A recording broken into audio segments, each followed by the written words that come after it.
Hello, guys, and welcome again to Reading the Bible in 40 Days. I am Christian Rose.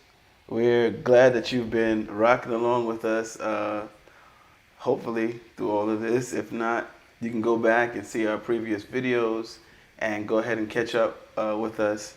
We are trying to get through the Bible in 40 days before 2020 goes out. Today, I have a very special guest, but you will see who that is a little bit later. Um, and we're going to get started in a little bit. All right. Hopefully, Thanksgiving was amazing for you guys. We had a really good one. It was just our family here, me and my two girls and my wife. Uh, but we had a nice little get together with each other. Nice little get together with each other. Okay. Um, like I said in one of our earlier streams, it's not easy to read the first few books in the Pentateuch because sometimes it could be a lot of rules and a lot of laws and things of that nature, and I know that could be a little tricky or tough to stick with, let's say. And so for those of you who have been sticking with us, thank you so much. Um, and in a little bit, I'm going to get started. Also, if you are watching this, feel free to share it with your friends. We believe that reading the Bible is of the utmost importance, and hopefully you do as well. I remember just growing up and going to church, and reading the Bible wasn't a premium. We just let the preacher tell us what was in there. But many of you watching this, I'm sure you haven't read the Bible from cover to cover, because I hadn't read the Bible from cover to cover, even though I was a Christian for, I don't know, over 15, almost 20 years. At the time I first read through. And I just thought it was so long and didn't think I could do it. But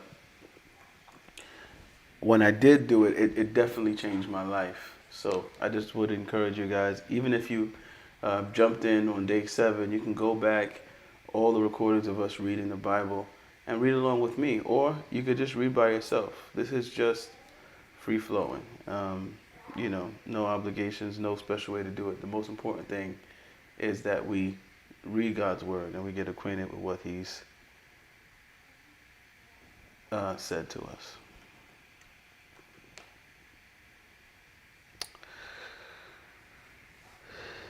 Okay, I think that's it. All right, let's do it. Deuteronomy 28. And if you faithfully obey the voice of the Lord your God, being careful to do all His commandments that I command you today, the Lord your God will set you high above all the nations of the earth. And all these blessings shall come upon you and overtake you if you obey the voice of the Lord your God. Blessed shall you be in the city, and blessed shall you be in the field. Blessed shall be the fruit of your womb, and the fruit of your ground, and the fruit of your cattle, the increase of your herds, and the young of your flock. Blessed shall be your basket and your kneading bowl. Blessed shall you be when you come in, and blessed shall you be when you go out. The Lord will cause your enemies who rise against you to be defeated before you. They shall come out against you one way and flee before you 7 ways. The Lord will command the blessing on you in your barns and in all that you undertake. And He will bless you in the land that the Lord your God is giving you. The Lord will establish you as a people holy to Himself, as He has sworn to you, if you keep the commandments of the Lord your God and walk in His ways. And all the people or peoples of the earth shall see that you are called by the name of the Lord, and they shall be afraid of you. And the Lord will make you bound or abound in prosperity, in the fruit of your womb and in the fruit of your livestock, and in the fruit of your ground within the land that the Lord swore to your fathers to give you. The Lord will open to you his good treasure or treasury, the heavens, to give the rain to your land in its season, and to bless all the work of your lands. And you shall lend to many nations, but you shall not borrow. And the Lord will make you the head and not the tail, and you shall only go up and not down, if you obey the commandments of the Lord your God, which I command you today, being careful to do them. And if you do not turn aside from any of the words that I command you today, to the right hand or to the left, to go after other gods to serve them, but if you will not obey the voice of the Lord your God, or be careful to do all his commandments and his statutes that I command you today, then all these curses shall come upon you and overtake you. Cursed shall you be in the city, and cursed shall you be in the field. Cursed shall be your basket and your kneading bowl. Cursed shall be the fruit of your womb and the fruit of your ground, the increase of your herds and the young of your flock. Cursed shall you be when you come in, and cursed shall you be when you go out. The Lord will send on you curses, confusion, and frustration in all you undertake to do, until you are destroyed and perish quickly on account of the evil of your deeds, because you have forsaken me. The Lord will make the pestilence stick to you until he has consumed you off the land that you are entering to take possession of it. The Lord will strike you with a wasting disease, and with fever, inflammation, and fiery heat, and with drought, and with blight, and with mildew. They shall pursue you until you perish. And the heavens over your head shall be bronze, and the earth under you shall be iron. The Lord will make the rain of your land powder. From heaven dust shall come down on you until you are destroyed. The Lord will cause you to be defeated before your enemies. You shall go out one way against them and flee 7 ways before them. And you shall be a horror to all the kingdoms of the earth. And your dead body shall be food for all birds of the air and for the beasts of the earth. And there shall be no one to frighten them away. The Lord will strike you with the boils of Egypt, and with tumors and scabs and itch, if of which you cannot be healed.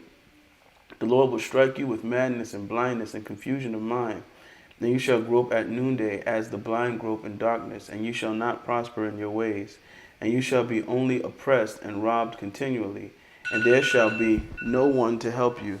You shall be betrothed to a wife, you shall betroth a wife,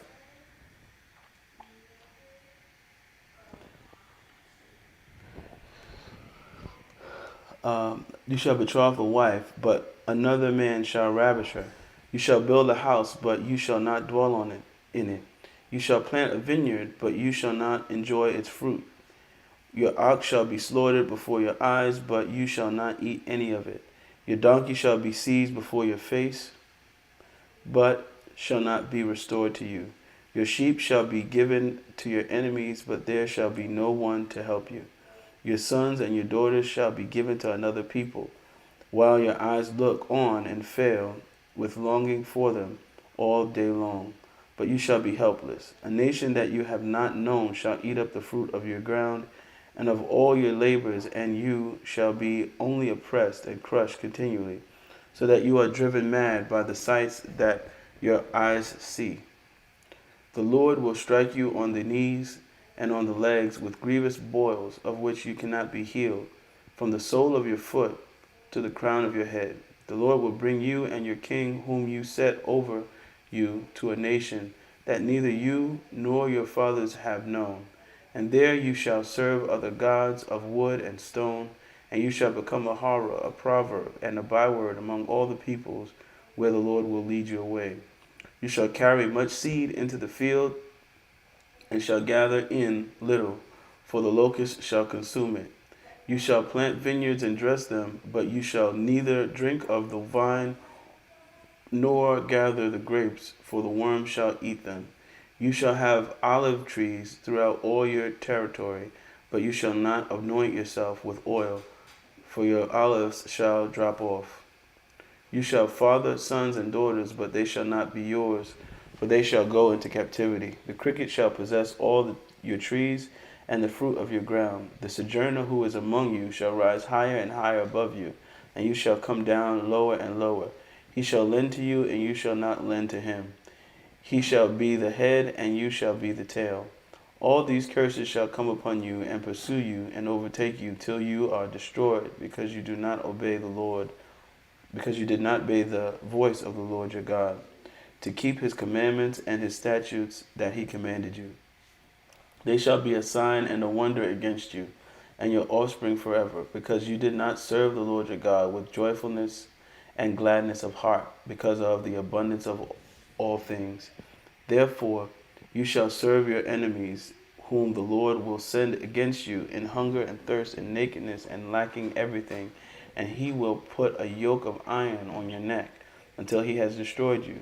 The Lord will bring a nation against you from far away, from the end of the earth, swooping down like the eagle, a nation whose language you do not understand, a hard-faced nation, who shall not respect the old or show mercy to the young. It shall eat the offspring of your cattle and the fruit of your ground until you are destroyed.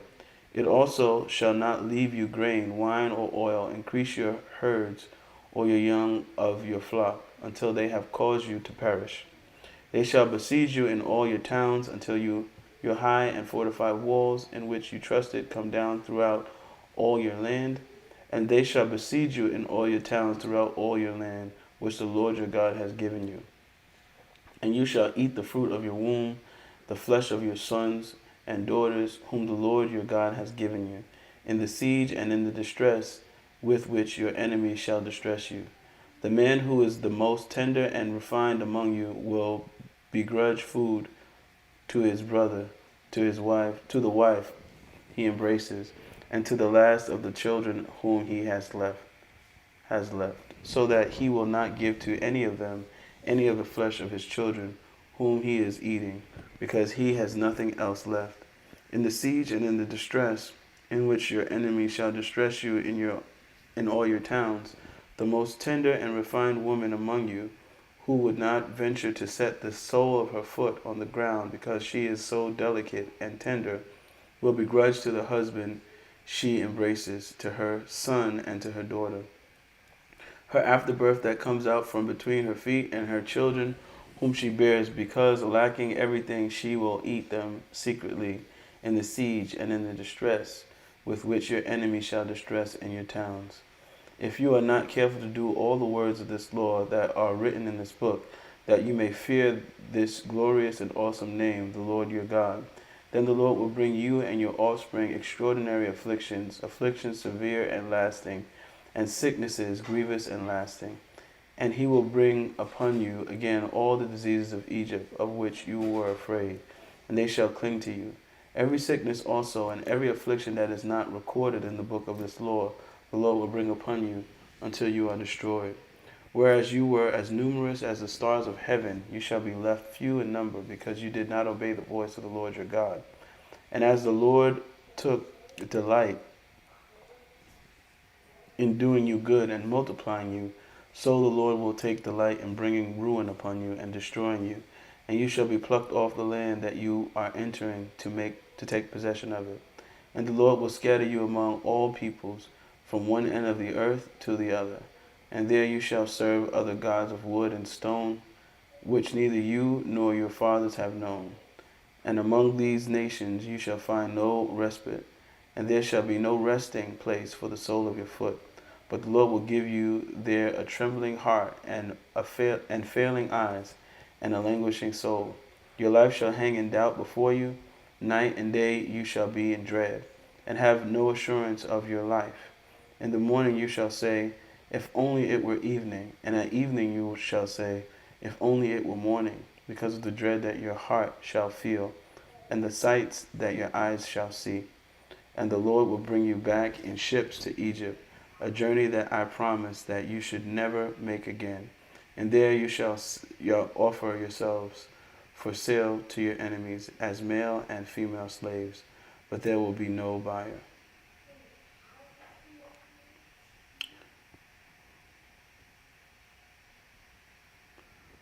Okay, Deuteronomy 29.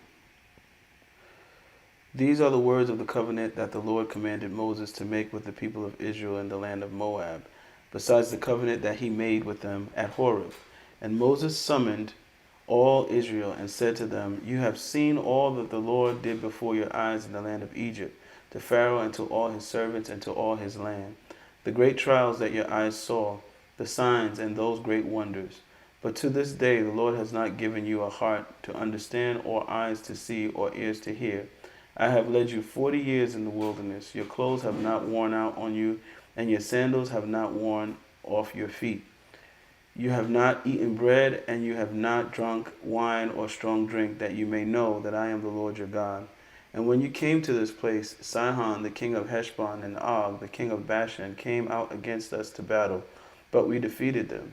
We took their land and gave it for an inheritance to the Reubenites and the Gadites and the half-tribe of Manasseh, or the half-tribe of the Manassites. Therefore keep the words of the covenant and do them, that you may prosper in all that you do. You are standing today, all of you, before the Lord your God, the heads of your tribes, your elders and your officers, all the men of Israel, your little ones, your wives, and the sojourner who is in your camp, from the one who chops your wood to the one who draws your water, so that you may enter into the sworn covenant of the Lord your God, which the Lord your God is making with you today, that he may establish you today as his people, and that he may be your God as he promised you, and as he swore to your fathers, to Abraham, to Isaac, and to Jacob. It is not with you alone that I am making this sworn covenant, but with whoever is standing here with us today before the Lord our God, and with whoever is not here with us today. You know how we lived in the land of Egypt, and how we came through the midst of the nations through which you passed. And you have seen their detestable things, their idols of wood and stone, of silver and gold, which were among them. Beware lest there be among you a man or woman or clan or tribe whose heart is turning away today from the Lord our God, to go and serve the gods of those nations. Beware lest there be among you a root bearing poisonous and bitter fruit, one who, when he hears the words of this sworn covenant, blesses himself in his heart, saying, I shall be safe, though I walk in the stubbornness of my heart. I will lead to the sweeping away of moist and dry alike. This will lead to the sweeping away of moist and dry alike. The Lord will not be willing to forgive him, but rather the anger of the Lord and his jealousy will smoke against that man. And the curses written in this book will settle upon him, and the Lord will blot out his name from under heaven. And the Lord will single him out from all the tribes of Israel for calamity, in accordance with all the curses of the covenant written in this book of the law. And the next generation, your children, who rise up after you, and the foreigner who comes from a far land, will say, when they see the afflictions of that land and the sicknesses with which the Lord has made it sick, the whole land burned out with brimstone and salt, nothing sown and nothing growing, where no plant can sprout, an overthrow like that of Sodom and Gomorrah, Admah and Zeboim, which the Lord overthrew in his anger and wrath. All the nations will say, why has the Lord done thus to this land? What caused the heart or the heat of this great anger? Then people will say, it is because they abandoned the covenant of the Lord, the God of their fathers, which he made with them when he brought them out of the land of Egypt, and went and served other gods and worshipped them, gods whom they had not known and whom he had not allotted to them. Therefore the anger of the Lord was kindled against this land, bringing upon it all the curses written in this book. And the Lord uprooted them from their land in anger and fury and great wrath, and cast them into another land, as they are this day. The secret things belong to the Lord our God, but the things that are revealed belong to us and to our children forever, that we may do all the words of this law.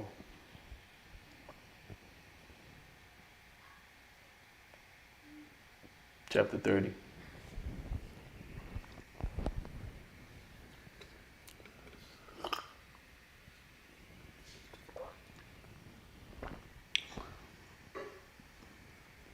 And when all these things come upon you, the blessing and the curse, which I have set before you, and you call them to mind, among all the nations where the Lord your God has driven you, and return to the Lord your God and your children, and obey his voice in all that I command you today, with all your heart and with all your soul, then the Lord your God will restore your fortunes and have compassion on you, and he will gather you again from all the peoples where the Lord your God has scattered you. If your outcasts are in the uttermost parts of heaven, from there the Lord your God will gather you, and from there he will take you.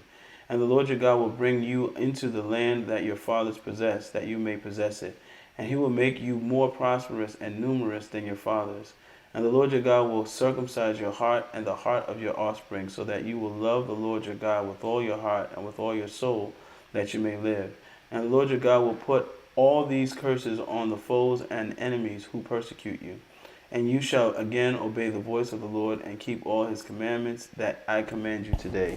The Lord your God will make you abundantly prosperous in all the work of your hand, in the fruit of your womb, and in the fruit of your cattle, and in the fruit of your ground. For the Lord will again take delight in prospering you, as he took delight in your fathers. When you obey the voice of the Lord your God to keep his commandments and his statutes that are written in this book of the law, when you turn to the Lord your God with all your heart and with all your soul, for the commandment that I command you today is not too hard for you, neither is it far off. It is not in heaven that you should say, who will ascend to heaven for us and bring it to us, that we may hear it and do it? Neither is it beyond the sea that you should say, who will go over the sea for us and bring it to us, that we may hear it and do it? But the word is very near you. It is in your mouth and in your heart, so that you can do it.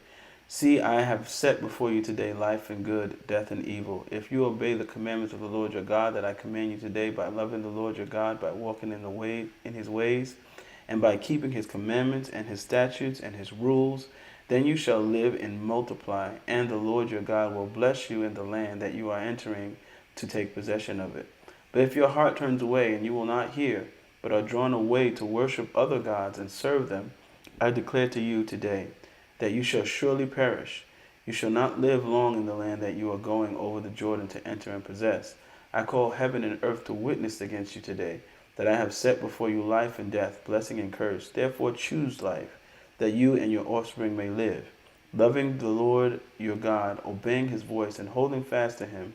For he is your life and length of days, that you may dwell in the land that the Lord swore to your fathers, to Abraham, to Isaac, and to Jacob, to give them. All right, Deuteronomy 31.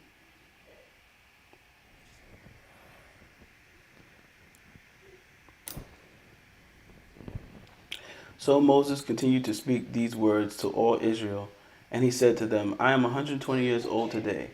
I am no longer able to go out and come in. The Lord has said to me, you shall not go over this Jordan. The Lord your God himself will go over before you. He will destroy these nations before you, so that you shall dispossess them. And Joshua will go over at your head, as the Lord has spoken. And the Lord will do to them as he did to Sihon and Og, the kings of the Amorites, and to their land when he destroyed them. And the Lord will give them over to you, and you shall do to them according to the whole commandment that I have commanded you. Be strong and courageous. Do not fear or be in dread of them, for it is the Lord your God who goes with you. He will not leave you or forsake you. The men summoned Joshua and said to him in the sight of all Israel, be strong and courageous, for you shall go with this people and into the land that the Lord has sworn to their fathers to give them, and you shall put them in possession of it. It is the Lord who goes before you. He will be with you. He will not leave you or forsake you. Do not fear or be dismayed. Then Moses wrote this law and gave it to the priests, the sons of Levi, who carried the ark of the covenant of the Lord, and to all the elders of Israel. And Moses commanded them at the end of every 7 years, at the set time in the year of release, at the feast of booths, when all Israel came to appear before the Lord your God at the place that he will choose. You shall read this law before all Israel in their hearing. Assemble the people, men, women, and little ones, and the sojourner within your towns, that they may hear and learn to fear the Lord your God, and be careful to do all the words of this law. and that their children who have not known it may hear and learn to fear the Lord your God, as long as you live in the land that you are going over the Jordan to possess. And the Lord said to Moses, Behold, the days approach when you must die. Call Joshua and present yourselves in the tent of meeting, that I may commission him. And Moses and Joshua went and presented themselves in the tent of meeting. And the Lord appeared in the tent in a pillar of cloud. And the pillar of cloud stood over the entrance of the tent. And the Lord said to Moses, Behold, you are about to lie down with your fathers. Then this people will rise and whore after the foreign gods among them in the land that they are entering. And they will forsake me and break my covenant that I have made with them. Then my anger will be kindled against them in that day, and I will forsake them and hide my face from them, and they will be devoured. And many evils and troubles will come upon them, so that they will say in that day, Have not these evils come upon us because our God is not among us? And I will surely hide my face in that day because of all the evil that they have done, because they have turned to other gods. Now therefore write this song and teach it to the people of Israel. Put it in their mouths, that this song may be a witness for me against the people of Israel. For when I have brought them into the land flowing with milk and honey, which I swore to give to their fathers, and they have eaten and are full and grown fat, they will turn to other gods and serve them, and despise me and break my covenant. And when many evils and troubles have come upon them, this song shall confront them as a witness, for it will live unforgotten in the mouths of their offspring. For I know what they have inclined to do even today, before I have brought them into the land that I swore to give. So Moses wrote this song the same day and taught it to the people of Israel. And the Lord commissioned Joshua the son of Nun and said, Be strong and courageous, for you shall bring the people of Israel into the land that I swore to give them. I will be with you. When Moses had finished writing the words of this law in a book to the very end, Moses commanded the Levites who carried the ark of the covenant of the Lord, Take this book of the law and put it by the side of the ark of the covenant of the Lord your God, that it may be there for a witness against you. For I know how rebellious and stubborn you are. Behold, even today, right while I am yet alive with you, you have been rebellious against the Lord. How much more after my death? Assemble to me all the elders of your tribes and of your officers, that I may speak these words in their ears, and call heaven and earth to witness against them. For I know that after my death you will surely act corruptly and turn aside from the way that I have commanded you. And in the days to come evil will befall you, because you will do what is evil in the sight of the Lord, provoking him to anger through the work of your hands. Then Moses spoke the words of this song until they were finished in the ears of all the assembly of Israel. Deuteronomy 32. Give ear, O heavens, and I will speak, and let the earth hear the words of my mouth. May my teaching drop as the rain, my speech distill as the dew, like gentle rain upon the tender grass, and like showers upon the herb. For I will proclaim the name of the Lord. Ascribe greatness to our God. The rock, his work is perfect, for all his ways are justice. A God of faithfulness and without iniquity, just and upright is he. They have dealt corruptly with him. They are no longer his children, because they are blemished. They are a crooked and twisted generation. Do you thus repay the Lord, you foolish and senseless people? Is it not he your father who created you, who made you and established you? Remember the days of old. Consider the years of many generations. Ask your father, and he will show you, your elders, and they will tell you. When the Most High gave to the nations their inheritance, when he divided mankind, he fixed the borders of the peoples according to the number of the sons of God. But the Lord's portion is his people, Jacob his allotted heritage. He found him a desert land, and in the howling wastes of the wilderness he encircled him. He cared for him. He kept him as the apple of his eye, like an eagle that stirs up its nest, that flutters over its young, spreading out its wings, catching them, bearing them on its pinions. The Lord alone guided him. No foreign god was with him. He made him ride on the high places of the land, and he ate the produce of the field, and he suckled him with honey out of the rock, and oil out of the flinty rock, curds from the herd and milk from the flock, with fat of lambs, rams of Bashan, and goats, with the very finest of the wheat. And you drank foaming wine made from the blood of the grape. But Jeshurun grew fat and kicked. You grew fat, stout, and sleek. Then he forsook God, who made him, and scoffed at the rock of his salvation. They stirred him to jealousy with strange gods. With abominations they provoked him to anger. They sacrificed to demons that were no gods, to gods they have never known, to new gods that had come recently, whom your fathers had never dreaded. You were unmindful of the rock that bore you. You forgot the God who gave you birth. The Lord saw it and spurned them because of the provocation of his sons and his daughters. And he said, I will hide my face from them. I will see what their end will be, for they are a perverse generation, children in whom is no faithfulness. They have made me jealous with what is no God. They have provoked me to anger with their idols, so I will make them jealous. With those who are no people, I will provoke them to anger with a foolish nation.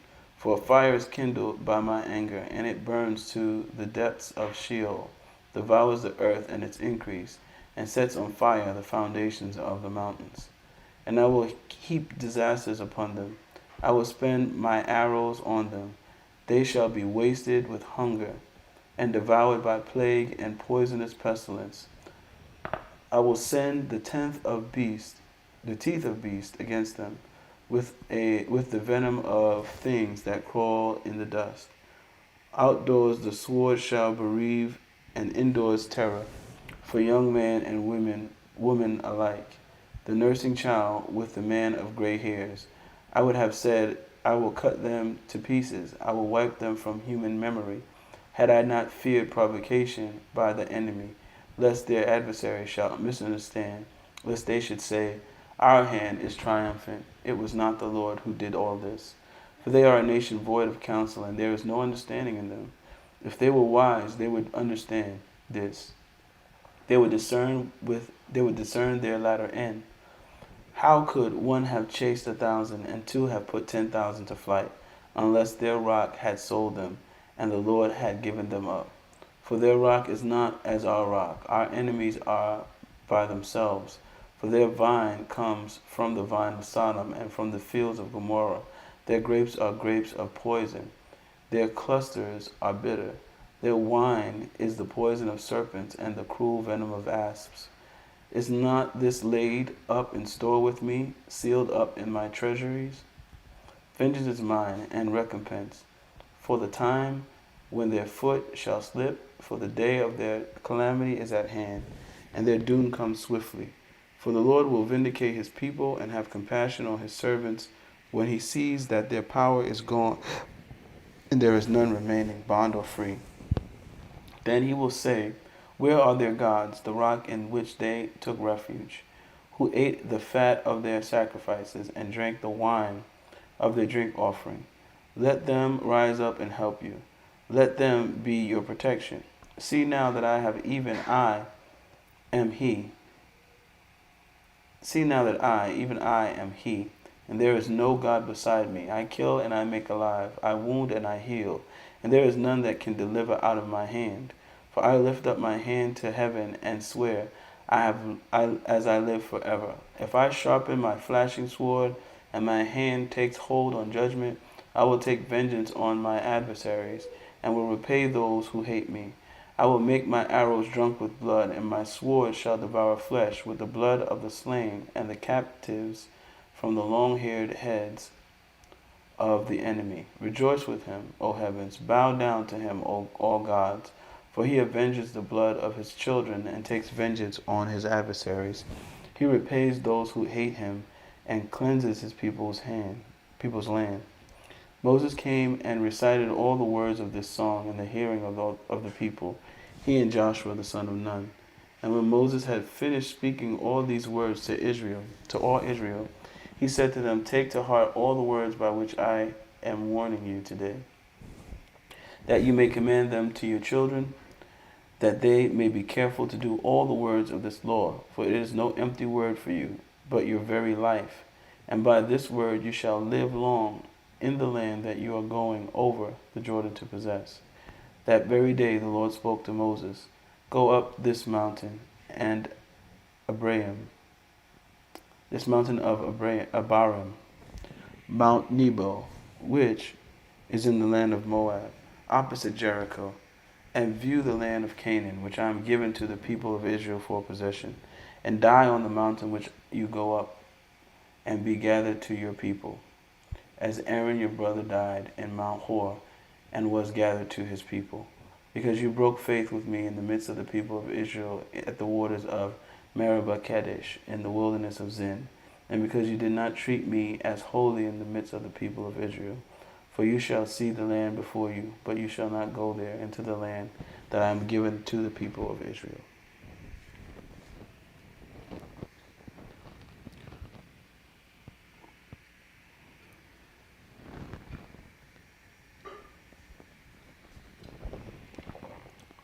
This is the blessing which Moses, the man of God, blessed the people of Israel before his death. He said, The Lord came from Sinai and dawned from Seir upon us.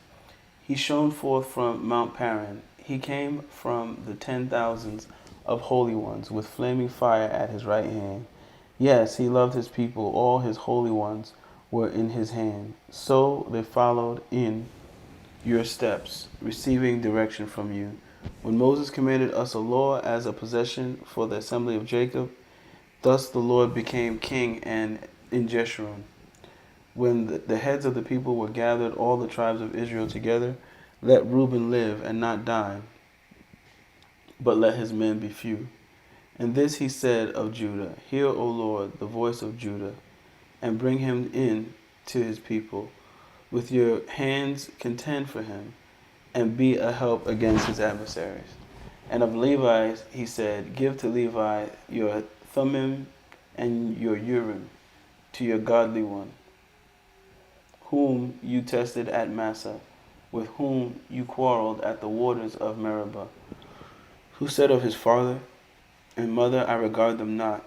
He disowned his brothers and ignored his children, for they observed your word and kept your covenant. They shall teach Jacob your rules and Israel your law. They shall put incense before you and whole burnt offerings on your altar. Bless, O Lord, his substance, and accept the work of his hands.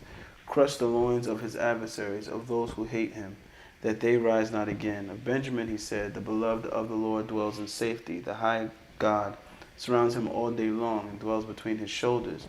And of Joseph he said, Blessed by the Lord be his land, with the choicest gifts of heaven above and of the deep that crouches beneath, with the choicest fruits of the sun and the rich yield of the months, with the finest produce of the ancient mountains and the abundance of the everlasting hills, with the best gifts of the earth and its fullness, and the favor of him who dwells in the brush. May these rest on the head of Joseph, on the pate of him who is prince among his brothers. A firstborn bull, he has majesty, and his horns are the horns of a wild ox. With them he shall gore the peoples, all of them, to the ends of the earth. They are the 10,000s of Ephraim, and they are the thousands of Manasseh. And of Zebulun he said, Rejoice, Zebulun, in your going out, and Issachar in your tents, that shall call peoples to their mountain. There they offer right sacrifices, for they draw from the abundance of the seas and the hidden treasures of the sand. And of Gad he said, Blessed be he who enlarges Gad. Gad crouches like a lion. He tears off arm and scalp. He closes the best of the land for himself. He chose the best of the land for himself, for there a commander's portion was reserved. And he came with heads of the people. With Israel he executed the justice of the Lord and his judgments for Israel. And of Dan he said, Dan is a lion's cub that heaps from Bashan. And of Naphtali he said, O Naphtali, sated with favor, and full of the blessing of the Lord, possess the lake and the south. And of Asher he said, most blessed of sons be Asher. Let him be the favorite of his brothers, and let him dip his foot in oil. Your bars shall be iron and bronze, and as your days, so shall your strength be. There is none like God, O Jeshurun, who rides through the heavens to your help, through the skies in his majesty. The eternal God is your dwelling place, and underneath are the everlasting arms. And he thrust out the enemy before you and said, destroy. So Israel lived in safety. Jacob lived alone in a land of grain and wine, whose heavens drop down dew. Happy are you, O Israel. Who is like you, a people saved by the Lord, the shield of your help, and the sword of your triumph. Your enemies shall come fawning to you, and you shall tread upon their backs.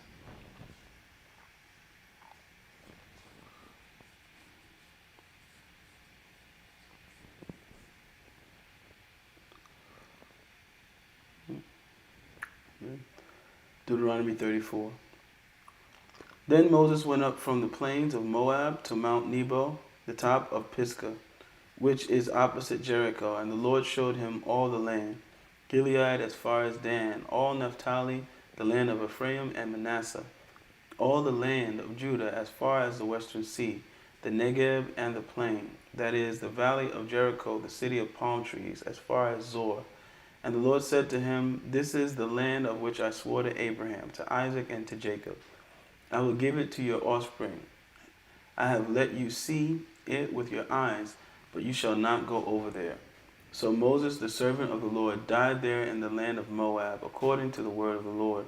And he buried him in the valley in the land of Moab, opposite Beth Peor. But no one knows the place of his burial to this day. Moses was 120 years old when he died. His eye was undimmed, as his vigor unabated. And the people of Israel wept for Moses in the plains of Moab 30 days. Then the days of weeping and mourning for Moses were ended. And Joshua the son of Nun was full of the spirit of wisdom, for Moses had laid his hands on him. So the people of Israel obeyed him and did as the Lord had commanded Moses. And there was not arisen a prophet since in Israel like Moses, whom the Lord knew face to face. None like him for all the signs and the wonders that the Lord sent him to do in the land of Egypt, to Pharaoh and to all his servants and all his land, and to all his land, and for all the mighty power and the great deeds of terror that Moses did in the sight of all Israel. Okay, so now we are going to begin the book of Joshua, Joshua chapter 1, and I'm going to introduce special guest for today. Go ahead, Nick. Excuse me.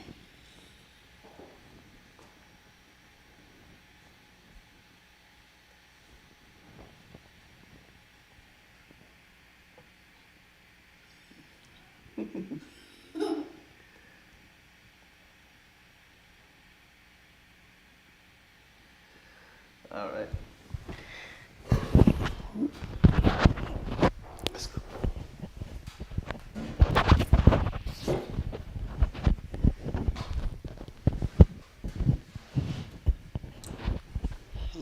Make sure it looks like a background.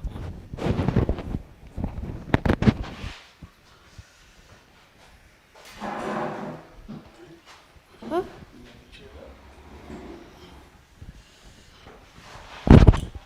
Okay, so you're going to read here. And scroll. So just read the words. Read the title. Okay.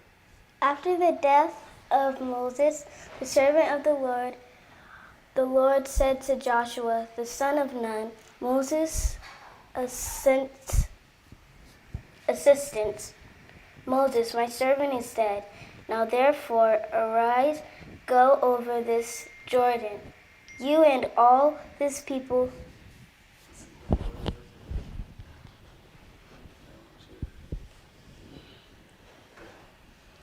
You and all this people into the land that I am giving to them, to the people of Israel. Every place that the sole of your foot will tread upon, I have given to you, just as I promised to Moses from the wilderness and his Lebanon, as far as the great river, the river Euphrates, and all the land of the Hittites, to the great sea toward the going down of the sun shall be your territory. Shall be your territory. No man shall be able to stand before you all the days of your life. Just as I was with Moses, so I will be with you. I will not leave you or forsake you. Be strong and courageous, for you shall cause this people to inherit the land that I swore to their fathers to give them.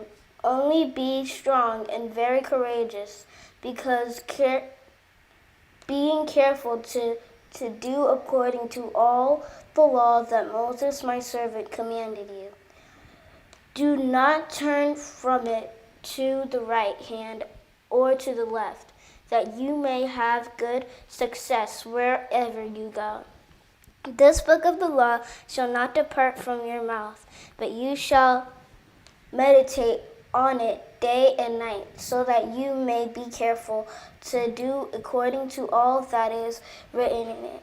For then you will make your way prosperous, and then you will have good success. Have I not commanded you? Be strong and courageous. Do not be frightened, and do not be dismayed, for the Lord your God is with you wherever you go.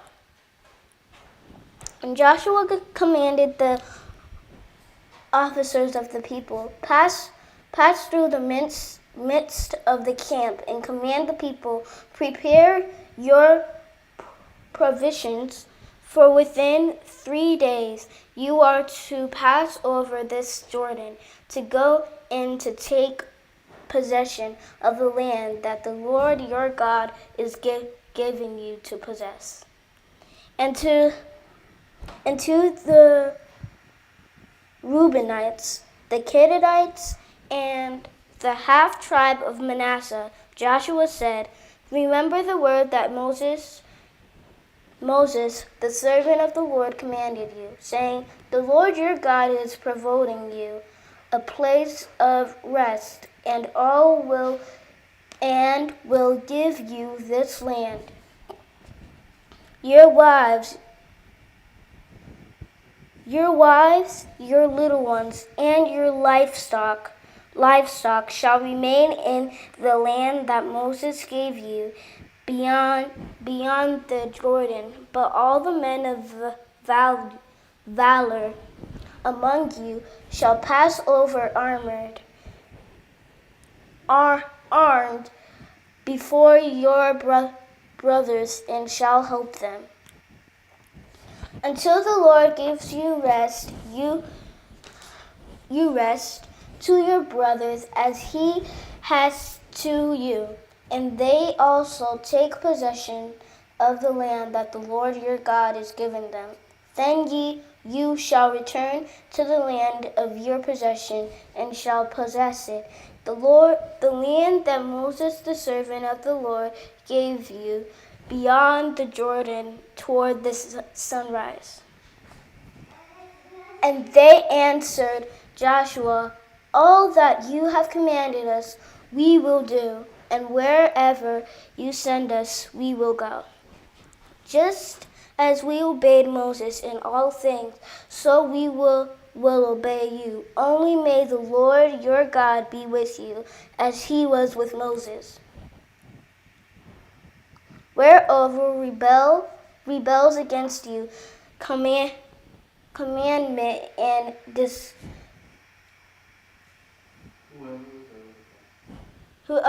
whoever rebels against your commandment and disobeys your words, whatever you command him shall be put to death. Only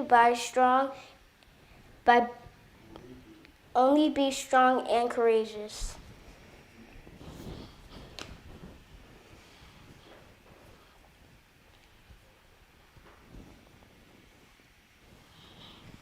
And Joshua the son of Nun sent two men secretly from Shittim as spies, saying, "Go view the land, especially Jericho." And they went and came into the land of Pursuit, whose name was Rahab, and lodged there. And it was told that to the king of Jericho, "Behold, men of Israel have come here tonight to search out the land." Then the king of Jericho sent to Rahab, saying, "Bring out the men who have come to you, who entered your house, for they have come to search out all the land." But the woman had taken the two men and hidden them, and she said, "True, the men came to me, but I did not know where they were from."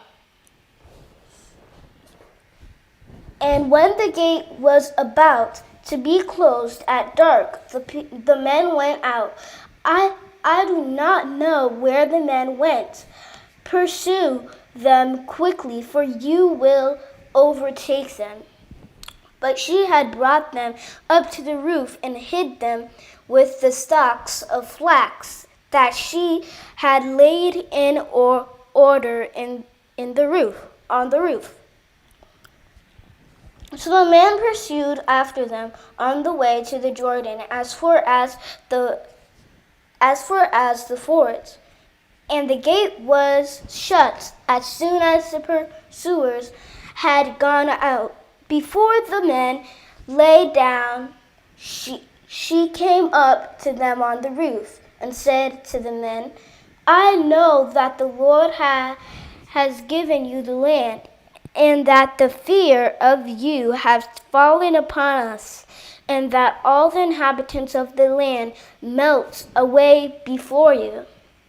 For we have heard how the Lord dried up the water of the Red Sea before you when you came out of Egypt, and what you did to the kings of the Amorites who were beyond the Jordan, to Sihon and Og, whom you devoted to destruction. And as soon as we heard it, our hearts melt, and there was no spirit left in any man because of you. To the Lord your God, He is good, God in the heavens above and on the earth beneath. Now then, please swear to me by the Lord that as I have dealt kindly with you, you also will deal kindly with my father's house, and give me a sure sign that you will save alive my father and my mother and my brothers and sisters and all who belong to them. Deliver our lives from death." And the men said to her, "Our life for yours, even to death. If you do not tell this business of ours, then when the Lord gives us the land, we will deal kindly and faithfully with you." Then she let them down by a rope through the window, for her house was built into the city wall, so that she lived in the wall. And she said to them, "Go into the hills or the pursuers will encounter you, and hide there 3 days until the pursuers have returned. Then afterward you may go your way." The men said to her, "We will be guiltless with respect to this oath of yours that you have made us swear. Behold, when we come into the land, you shall tie this scarlet cord in the window through which you let us down, and you shall gather into your house your father and mother, your brothers, and all your father's household. Then if anyone goes out of the doors of your father, of your house into the street, his blood shall be on his own head, and we shall be guiltless. But if a hand is laid on anyone who is with you in the house, of his blood shall be on our head. But if you tell this business of ours, then we shall be guiltless with respect to your oath that you have made us swear." And she said, "According to your words, so be it." Then she sent them away, and they departed, and she tied the scarlet cord in the window. They departed and went into the hills and remained there 3 days until the pursuers returned, and the pursuers searched all along the way and found nothing. Then the 2 men returned. They came down from the hills and passed over and came to Joshua the son of Nun, and they told him all that had happened to them. And they said to Joshua, "Truly the Lord has given all the land into our hands, and also all the inhabitants of the land melt away because of us."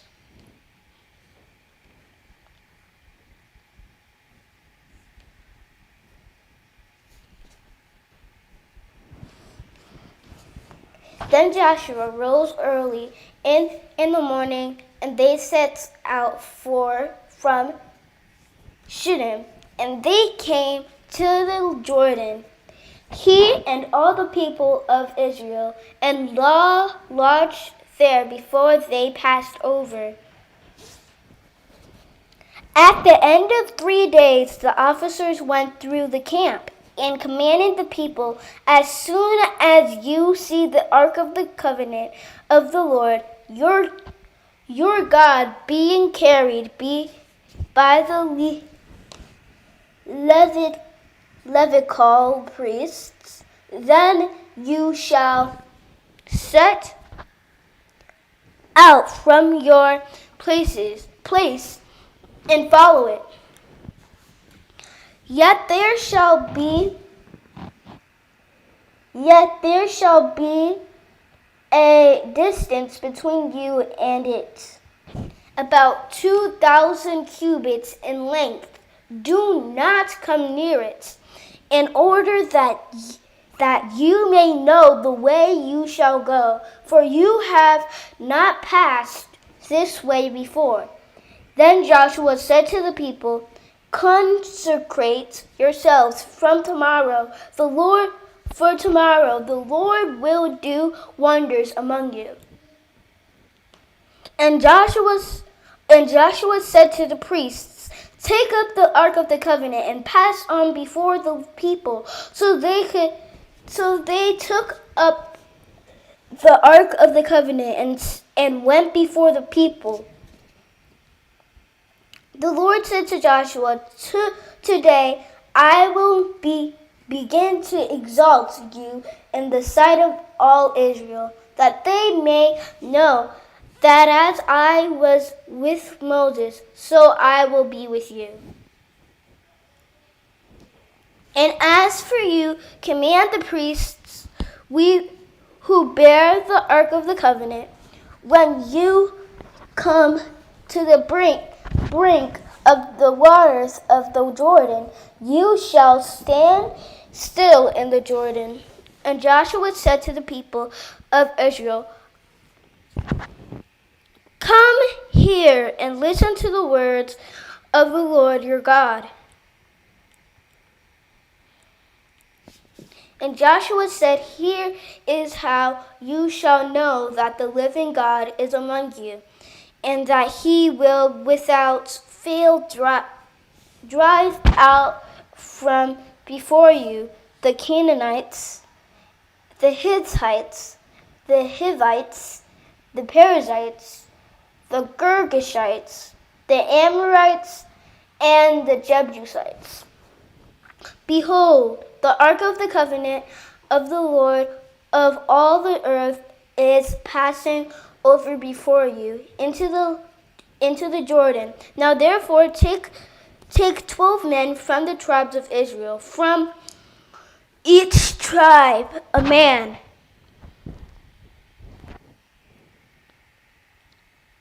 And when the soles of the feet of the priests bearing the ark of the Lord of all the earth shall rest in the waters of Jordan, the waters of the Jordan shall be cut off from following, and the waters coming down from above shall stand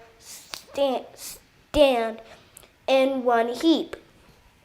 So when the people set out from their tents to pass over the Jordan with the priests bearing in the ark of the covenant before the people,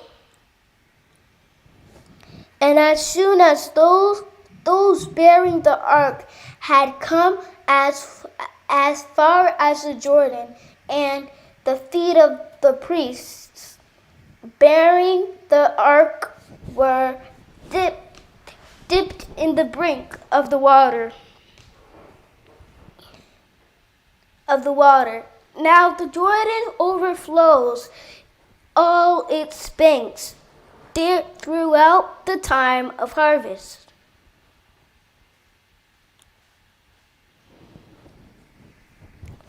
The waters coming down from above stood and rose up in a heap very far away at Adam, the city that is beside Jerthan, and those following down toward the sea of the Arabah, the salt sea, were completely cut off, and the people passed over Applesites, opposite Jericho. Now the priests bearing the ark of the covenant of the Lord stood firmly on dry ground in the midst of the Jordan, and all Israel was passing over on dry ground until all the nation finished passing over the Jordan.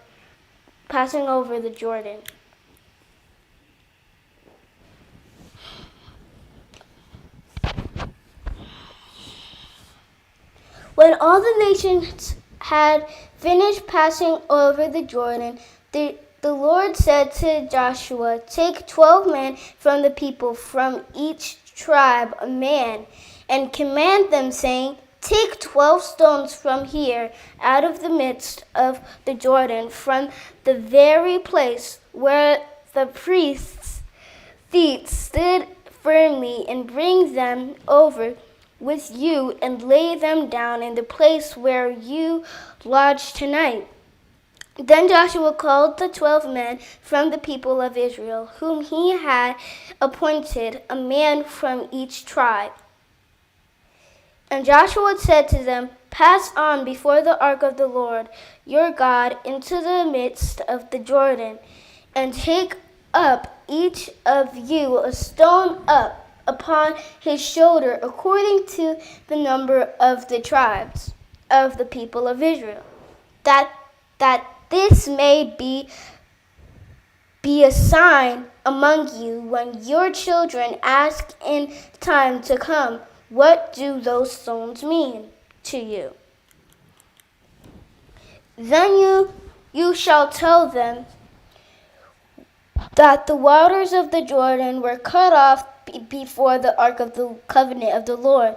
When it passed over the Jordan, the waters of the Jordan were cut off. So these stones shall be to the people of Israel a memorial forever. And the people of Israel did just as Joshua commanded, and took up 12 stones out of the midst of the Jordan, according to the number of tribes of the people of Israel, just as the Lord told Joshua, and they carried them over with them to the place where they lodged, and laid them down there. And Joshua set up 12 stones in the midst of the Jordan, in the place where the feet of the priests bearing the Ark of the Covenant had stood, and they are there to this day. For the priests bearing the ark stood in the midst of the Jordan until everything was finished, that the Lord commanded Joshua to tell the people according to all that Moses had commanded Joshua. The people passed over in haste. And when all the people had finished passing over the ark of the Lord, and the priests passed over before the people, the sons of Reuben and the sons of Gad and the half tribe of Manasseh passed over armed before the people of Israel, as Moses had told them. About 40,000 ready for war passed over before the Lord for battle to the plains of Jericho. On that day the Lord exalted Joshua in the sight of all Israel, and they stood in awe of him, just as they have stood in awe of Moses all the days of his life. And the Lord said to Joshua, command the priests bearing the ark of the testimony to come up out of the Jordan. So Joshua commanded the priests come up out of the Jordan, and then the priests bearing the ark of the covenant of the Lord came up from the midst of the Jordan, and the soles of the priests' feet were left up on dry ground.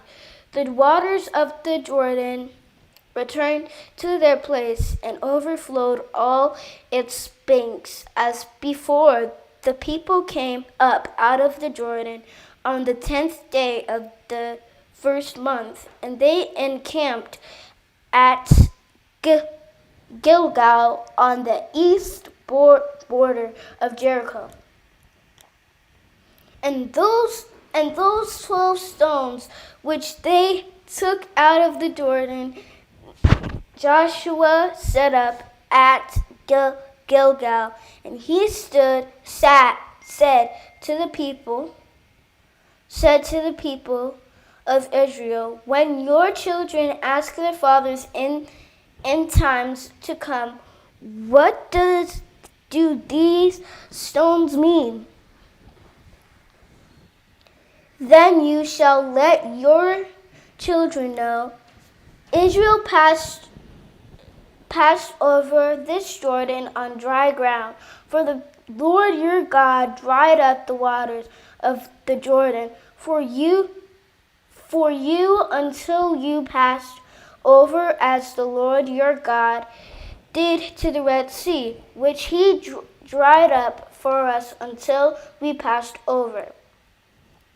So the peoples of the earth may know that the hand of the Lord is mighty, that you may fear the Lord your God forever.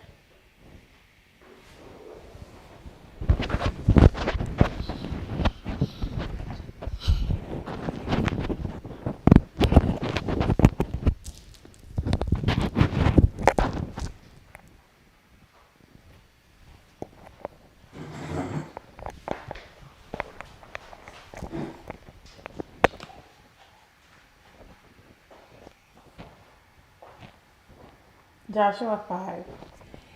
As soon as all the kings of the Amorites who were beyond the Jordan to the west, and all the kings of the Canaanites who were by the sea, heard that the Lord had dried up the waters of the Jordan for the people of Israel until they had crossed over, their hearts melted, and there was no longer any spirit in them because of the people of Israel. At that time, the Lord said to Joshua, "Make flint knives and circumcise the sons of Israel a second time." So Joshua made flint knives and circumcised the sons of Israel at Gibeath Haraloth. And this is the reason why Joshua circumcised them. All the males of the people who came out of Egypt, all the men of war, had died in the wilderness on the way after they had come out of Egypt. Though all the people who came out had been circumcised, yet all the people who were born on the way in the wilderness after they came out of Egypt had not yet been circumcised. For the people of Israel walked 40 years in the wilderness until all the nation, the men of war who came out of Egypt, perished, because they did not obey the voice of the Lord. The Lord swore to them that he would not let them see the land that the Lord had sworn to their fathers to give to us, a land flowing with milk and honey. So it was their children, whom he raised up in their place, that Joshua circumcised. For they were circumcised because they had not been circumcised on the way. When the circumcising of the whole nation was finished, they remained in their places in the camp until they were healed. And the Lord said to Joshua, "Today I have rolled away the reproach of Egypt from you." And so the name of that place is called Gilgal to this day. While the people of Israel were encamped at Gilgal, they kept the Passover on the 14th day of the month in the evening on the plains of Jericho. And the day after the Passover, on that very day, they ate of the produce of the land, unleavened cakes and parched grain.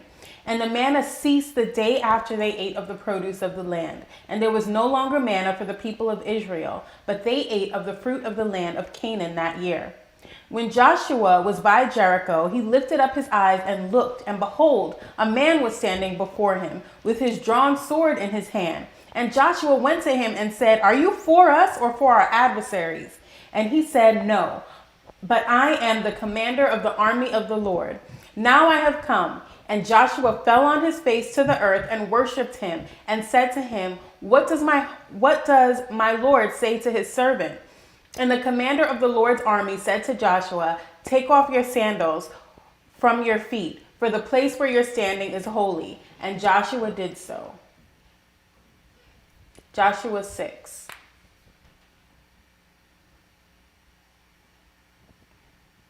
Now Jericho was shut up inside and outside because of the people of Israel. None went out and none came in. And the Lord said to Joshua, "See, I have given Jericho into your hand, with its king and mighty men of valor. You shall march around the city, all the men of war, going around the city once. Thus shall you do for 6 days. 7 priests shall bear 7 trumpets of ram's horn before the ark. On the 7th day you shall march around the city 7 times, and the priests shall blow the trumpets.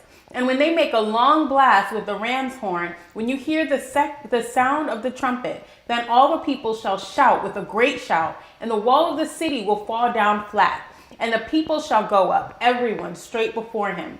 So Joshua the son of Nun called the priests and said to them, "Take up the ark of the covenant, and let 7 priests bear 7 trumpets of ram's horns before the ark of the Lord." And he said to the people, "Go forward, march around the city, and let the armed men pass on before the ark of the Lord."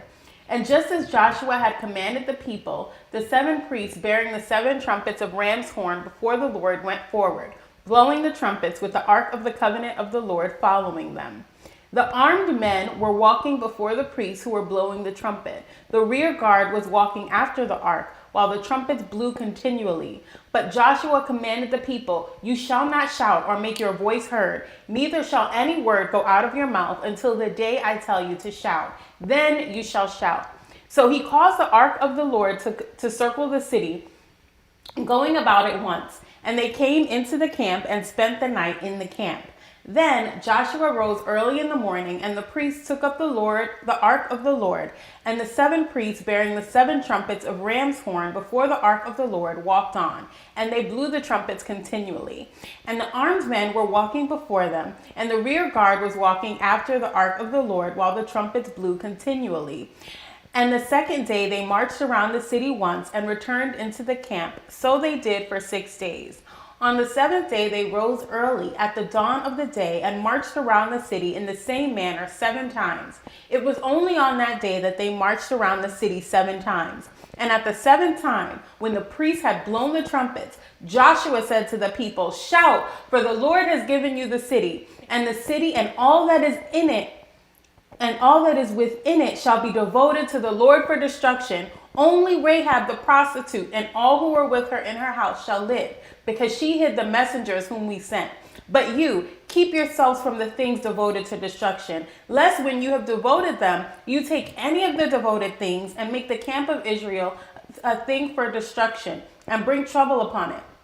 But all silver and gold and every vessel of bronze and iron are holy to the Lord. They shall go into the treasury of the Lord." So the people shouted, and the trumpets were blown. As soon as the people heard the sound of the trumpet, the people shouted a great shout, and the wall fell down flat. So that the people went up into the city, every man straight before him, and they captured the city. Then they devoted all in the city to destruction, both men and women, young and old, oxen, sheep, and donkeys, with the edge of the sword. But to the 2 men who had spied out the land, Joshua said, "Go into the prostitute's house and bring out from there the woman and all who belong to her, as you swore to her." So the young men who had been spies went in and brought out Rahab and her father and mother and brothers and all who belonged to her. And they brought all her relatives and put them outside the camp of Israel. And they burned the city with fire and everything in it. Only the silver and gold and the vessels of bronze and iron they put into the treasury of the house of the Lord. But Rahab the prostitute and her father's household and all who belonged to her, Joshua saved alive. And she has lived in Israel to this day, because she hid the messengers whom Joshua sent to spy out Jericho. Joshua laid an oath on them at that time, saying, "Cursed before the Lord be the man who rises up and builds this city Jericho. At the cost of his firstborn shall he lay its foundation, and at the cost of his youngest son shall he set up its gates." So the Lord was with Joshua, and his fame was in all the land.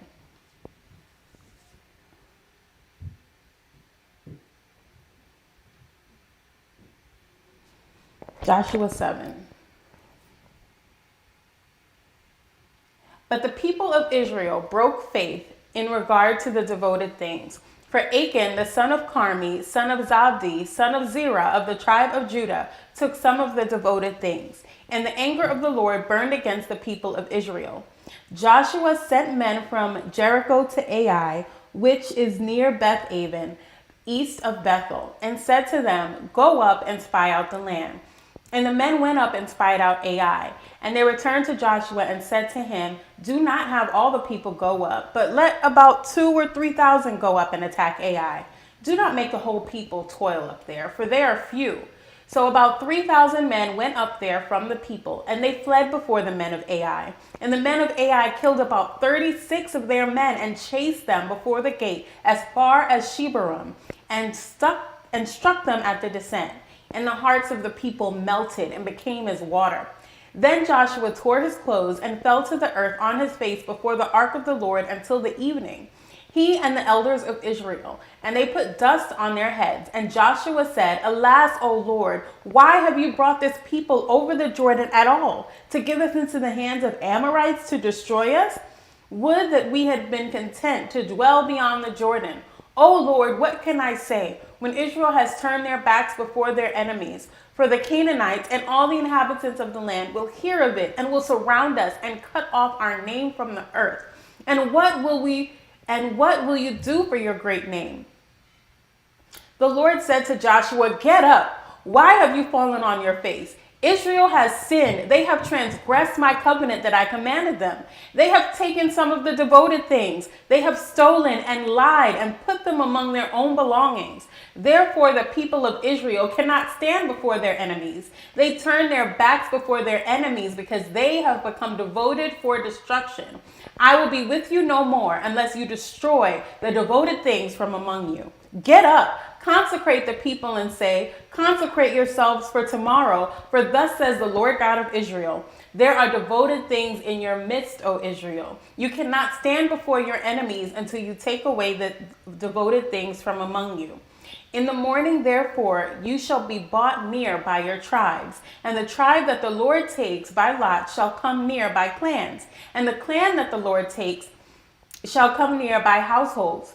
And the household that the Lord takes shall come near man by man. And he who is taken with the devoted things shall be burned with fire, he and all that he has, because he has transgressed the covenant of the Lord, and because he has done an outrageous thing in Israel. So Joshua rose early in the morning and brought Israel near, tribe by tribe, and the tribe of Judah was taken. And he brought near the clans of Judah, and the clan of Zerahites was taken. And he brought near the clan of Zerahites, man by man, and Zabdi was taken. And he brought near his household, man by man, and Achan, the son of Carmi, son of Zabdi, son of Zerah, of the tribe of Judah, was taken. Then Joshua said to Achan, my son, give glory to the Lord God of Israel, and give praise to him. And tell me now what you have done. Do not hide it from me. And Achan answered Joshua, truly, I have sinned against the Lord God of Israel, and this is what I did. When I saw among the spoil a beautiful cloak from Shinar, and 200 shekels of silver, and a bar of gold weighing 50 shekels, then I coveted them and took them. And see, they are hidden in the earth inside my tent, with the silver underneath. So Joshua sent messengers, and they ran to the tent, and behold, it was hidden in his tent with silver underneath. And they took them out of the tent and brought them to Joshua and to all the people of Israel. And they laid them down before the Lord. And Joshua and all Israel with him took Achan, the son of Zerah, and the silver, and the cloak, and the bar of gold, and his sons and daughters, and his oxen, and donkeys, and sheep, and his tents, and all that he had. And they brought them up to the valley of Achor. And Joshua said, why did you bring trouble on us? The Lord brings trouble on you today. And all Israel stoned him with stones. They burned them with fire and stoned them with stones. And they raised over him a great heap of stones that remains to this day. Then the Lord turned from his burning anger. Therefore, to this day, the name of that place is called the Valley of Achor. Joshua chapter 8. And the Lord said to Joshua, do not fear and do not be dismayed. Take all the fighting men with you and arise, go up to Ai. See, I have given into your hand the king of Ai and his people, his city and his land. And you shall do to Ai and its king as you did to Jericho and its king. Only its spoil and its livestock you shall not take as plunder for yourself. Lay an ambush against the city behind it. So Joshua and all the fighting men arose to go up to Ai. And Joshua chose 30,000 mighty men of valor and sent them out by night. And he commanded them, behold, you shall lie in ambush against the city, behind it. Do not go very far from the city, but all of you remain ready. And I and all the people who are with me will approach the city. And when they come out against us, just as before, we shall flee before them. And they will come after us until we have drawn them away from the city. For they will say, they are fleeing from us just as before, so we will flee before them. Then you shall rise up from the ambush and seize the city, for the Lord your God will give it into your hand. And as soon as you have taken the city, you shall set the city on fire. You shall do according to the word of the Lord. See, I have commanded you. So Joshua sent them out, and they went to the place of ambush and lay between Bethel and Ai to the west of Ai. But Joshua spent that night among the people. Joshua arose early in the morning and mustered the people and went up, he and the elders of Israel, before the people of Ai. And all the fighting men who were with him went up and drew near before the city, and encamped on the north side of Ai, with a ravine between them and Ai. He took about 5,000 men and set them in ambush between Bethel and Ai to the west of the city. So they stationed the forces, the main encampment that was north of the city and its rear guard west of the city. But Joshua spent that night in the valley. And as soon as the king of Ai saw this, he and all his people, the men of the city, hurried and went out early to the appointed place toward the Arabah to meet Israel in battle. But he did not know that there was an ambush against him behind the city. And Joshua and all Israel pretended to be beaten before him and fled in the direction of the wilderness. So all the people who were in the city were called together to pursue them. And as they pursued Joshua, they were drawn away from the city. Not a man was left in Ai or Bethel who did not go out after Israel. They left the city open and pursued Israel. Then the Lord said to Joshua, "Stretch out the javelin that is in your hand toward Ai, for I will give it into your hand." And Joshua stretched out the javelin that was in his hand toward the city. And the men in the ambush rose quickly out of their place. And as soon as he had stretched out his hand, they ran and entered the city and captured it. And they hurried to set the city on fire. So when the men of Ai looked back, behold, the smoke of the city went up to heaven, and they had no power to flee this way or that, for the people who fled to the wilderness turned back against the pursuers. And when Joshua and all Israel saw that the ambush had captured the city and that the smoke of the city went up, they turned back and struck down the men of Ai. And the others came out from the city against them. So they were in the midst of Israel, some on this side and some on that side. And Israel struck them down until there was left none that survived or escaped. But the king of Ai they took alive and brought him near to Joshua. When Israel had finished killing all the inhabitants of Ai in the open wilderness where they pursued them, and all of them to the very last had fallen by the edge of the sword, all Israel returned to Ai and struck it down with the edge of the sword. And all who fell that day, both men and women, were 12,000, all the people of Ai. But Joshua did not draw back his hand with which he stretched out the javelin until he had devoted all the inhabitants of Ai to destruction. Only the livestock and the spoil of that city Israel took as their plunder, according to the word of the Lord that he commanded Joshua. So Joshua burned Ai and made it forever a heap of ruins, as it is to this day. And he hanged the king of Ai on a tree until evening. And at sunset, Joshua commanded and took his body down from the tree and threw it at the entrance of the gate of the city and raised over it a great heap of stones, which stands there to this day. At that time, Joshua built an altar to the Lord, the God of Israel, on Mount Ebal, just as Moses, the servant of the Lord, had commanded the people of Israel, as it is written in the book of the law of Moses. An altar of uncut stones upon which no man has wielded an iron tool. And they offered on it burnt offerings to the Lord and sacrificed peace offerings. And there, in the presence of the people of Israel, he wrote on the stones a copy of the law of Moses, which he had written.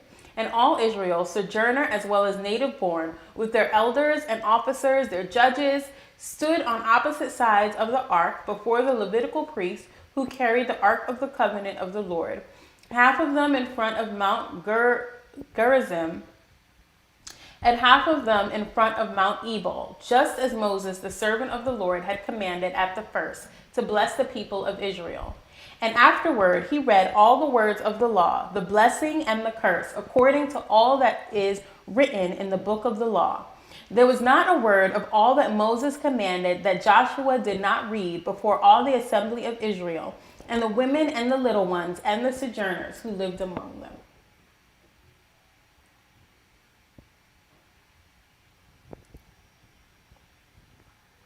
Joshua chapter 9. As soon as all the kings who were beyond the Jordan in the hill country and in the lowland and all along the coast of the great sea toward Lebanon, the Hittites, the Amorites, the Canaanites, the Perizzites, the Hivites, and the Jebusites heard of this, they gathered together as one to fight against Joshua and Israel. But when the inhabitants of Gibeon heard what Joshua had done to Jericho and Ai, they, on their part, acted with cunning, and went and made ready provisions, and took worn-out sacks for their donkeys, and wineskins worn out and torn and mended, with worn-out patched sandals on their feet, and worn-out clothes. And all their provisions were dry and crumbly. And they went to Joshua in the camp at Gilgal, and said to him and to the men of Israel, "We have come from a distant country, so now make a covenant with us." But the men of Israel said to the Hivites, "Perhaps you live among us. Then how can we make a covenant with you?" They said to Joshua, "We are your servants." And Joshua said to them, "Who are you, and where do you come from?" They said to him, "From a very distant country your servants have come, because of the name of the Lord your God, for we have heard a report of him and all that he did in Egypt, and all that he did to the two kings of the Amorites who were beyond the Jordan, to Sihon, the king of Heshbon, and to Og, king of Bashan, who lived in Ashtaroth. So our elders and all the inhabitants of our country said to us, 'Take provisions in your hand for the journey, and go to meet them, and say to them, we are your servants. Come now, make a covenant with us. Here is our bread. It was still warm when we took it from our houses, as our food for the journey on the day we set out to come to you. But now, behold, it is dry and crumbly. These wineskins were new when we filled them, and behold, they have burst. And these garments and sandals of ours are worn out from the very long journey.' So the men took some of the provisions, but did not ask counsel from the Lord. And Joshua made peace with them and made a covenant with them to let them live, and the leaders of the congregation swore to them. At the end of 3 days after they had made a covenant with them, they heard they were their neighbors and that they lived among them. And the people of Israel set out and reached their cities on the 3rd day.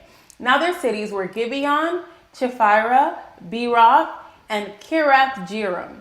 But the people of Israel did not attack them, because the leaders of the congregation had sworn to them by the Lord, the God of Israel. Then all the congregation murmured against the leaders. But all the leaders said to all the congregation, "We have sworn to them by the Lord, the God of Israel, and now we may not touch them. This we will do to them. Let them live, lest wrath be upon us, because of the oath that we swore to them." And the leader said to them, "Let them live." So they became cutters of wood and jars of water for all the congregation, just as the leaders had said of them. Joshua summoned them, and he said to them, "Why do you deceive us, saying we are very far of you, when you dwell among us?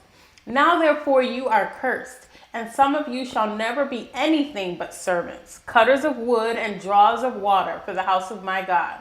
They answered Joshua, "Because it was told to your servants for a certainty that the Lord your God had commanded his servant Moses to give you all the land and to destroy all the inhabitants of the land from before you. So we feared greatly for our lives because of you and did this thing. And now, behold, we are in your hand. Whatever seems good and right in your sight to do to us, do it." So he did this to them and delivered them out of the hand of the people of Israel, so they did not kill them. But Joshua made that day cutters of wood and jars of water for the congregation and for the altar of the Lord to this day in the place that he should choose.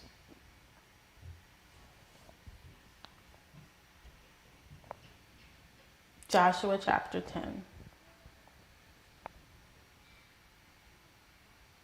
As soon as Adonizedek, king of Jerusalem, heard how Joshua had captured Ai, had devoted it to destruction, doing to Ai and its king as he had done to Jericho and its king, and how the inhabitants of Gibeon had made peace with Israel and were among them, he feared greatly, because Gibeon was a great city, like one of the royal cities, and because it was greater than Ai, and all its men were warriors.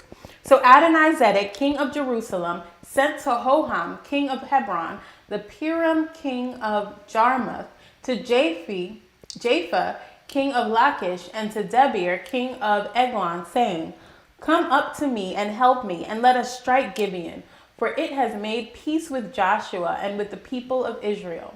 Then the 5 kings of the Amorites, the king of Jerusalem, the king of Hebron, king of Jarmuth, the king of Lachish, and the king of Eglon, gathered their forces and went up with all their armies and encamped against Gibeon and made war against it. And the men of Gibeon sent to Joshua at the camp of Gilgal, saying, Do not relax your hand from your servant. Come up to us quickly and save us and help us, for all the kings of the Amorites who dwell in the hill country are gathered against us. So Joshua went up from Gilgal, he and all the people of war with him, and all the mighty men of valor.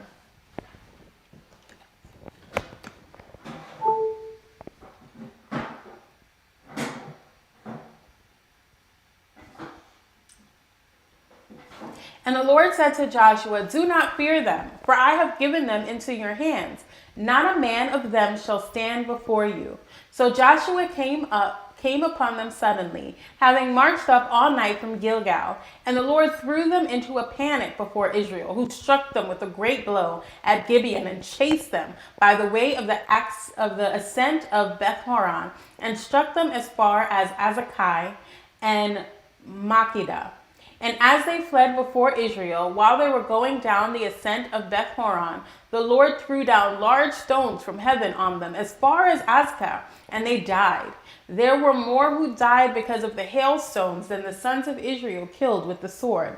At that time, Joshua spoke to the Lord in the day when the Lord gave the Amorites over to the sons of Israel. And he said in the sight of Israel, Sun, stand still at Gibeon, and moon in the valley of Aijalon. And the sun stood still and the moon stopped until the nation took vengeance on their enemies. Is this not written in the book of Jashar? The sun stopped in the midst of the heaven and did not hurry to set for about a whole day. There has been no day like it before or since, when the Lord heeded the voice of a man, for the Lord fought for Israel. So Joshua returned, and all Israel with him, to the camp at Gilgal. These 5 kings fled and hid themselves in the caves of Makkedah. And it was told to Joshua, the 5 kings had been found, hidden in the cave at Makkedah. And Joshua said, Roll large stones against the mouth of the cave and set men by it to guard them. But do not stay there yourselves. Pursue your enemies, attack their rear guard. Do not let them enter their cities, for the Lord your God has given them into your hand. When Joshua and the sons of Israel had finished striking them with a great blow until they were wiped out, and when the remnant that remained of them had entered into the fortified cities, then all the men returned safe to Joshua in the camp of Makkedah. Not a man moved his tongue against any of the people of Israel. Then Joshua said, Open the mouth of the cave and bring those 5 kings out to me from the cave. And they did so, and brought those 5 kings out to him from the cave, the king of Jerusalem, the king of Hebron, the king of Jarmuth, the king of Lachish, and the king of Eglon. And when they brought those kings out to Joshua, Joshua summoned all the men of Israel and said to the chiefs of the men of war who had gone with him, Come near, put your feet on the necks of these kings. Then they came near and put their feet on their necks. And Joshua said to them, Do not be afraid or dismayed. Be strong and courageous, for thus the Lord will do to all your enemies against whom you fight. And afterward Joshua struck them and put them to death. And he hanged them on 5 trees, and they hung on the trees until evening. But at the time of the going down of the sun, Joshua commanded, and they took them down from the trees and threw them into the cave where they had hidden themselves. And they set large stones against the mouth of the cave, which remain to this very day. As for Makkedah, Joshua captured it on that day and struck it and its kings with the edge of the sword. He devoted to destruction every person in it. He left none remaining. And he did to the king of Makkedah just as he had done to the king of Jericho. Then Joshua and all Israel with him passed on from Makkedah to Libnah and fought against Libnah. And the Lord gave it also and its king into the hand of Israel. And he struck it with the edge of the sword, and every person in it he left none remaining in it. And he did to its king as he had done to the king of Jericho. Then Joshua and all Israel with him passed on from Libnah to Lachish and laid siege to it and fought against it. And the Lord gave Lachish into the hand of Israel and captured it on the second day and struck it with the edge of the sword and every person in it, as he had done to Libnah. Then Horam, king of Gezer, came up to help Lachish, and Joshua struck him and his people until he left none remaining. Then Joshua and all Israel with him passed on from Lachish to Eglon, and they laid siege to it and fought against it. And they captured it on that day and struck it with the edge of the sword. And he devoted every person in it to destruction that day, as he had done to Lachish. Then Joshua and all Israel with him went up to Eglon, to Hebron, and they fought against it, and captured it, and struck it with the edge of the sword, and its kings and its towns, and every person in it. He left none remaining, as he had done to Eglon, and devoted it to destruction, and every person in it. Then Joshua and all Israel with him turned back to Debir, and fought against it, and he captured it with its king and all its towns. And they struck them with the edge of the sword, and devoted to destruction every person in it. He left none remaining. Just as he had done to Hebron and Libnah and its king, so he did to Debir and to its kings. So Joshua struck the whole land, the hill country, and the Negeb, and the lowland and the slopes, and all their kings. He left none remaining, but devoted to destruction all that breathed, just as the Lord of God commanded. And Joshua struck them from Kadesh Barnea as far as Gaza, in all the country of Goshen as far as Gibeon. And Joshua captured all these kings and their land at one time, because the Lord God of Israel fought for Israel. Then Joshua returned, and all Israel with him, to the camp at Gilgal.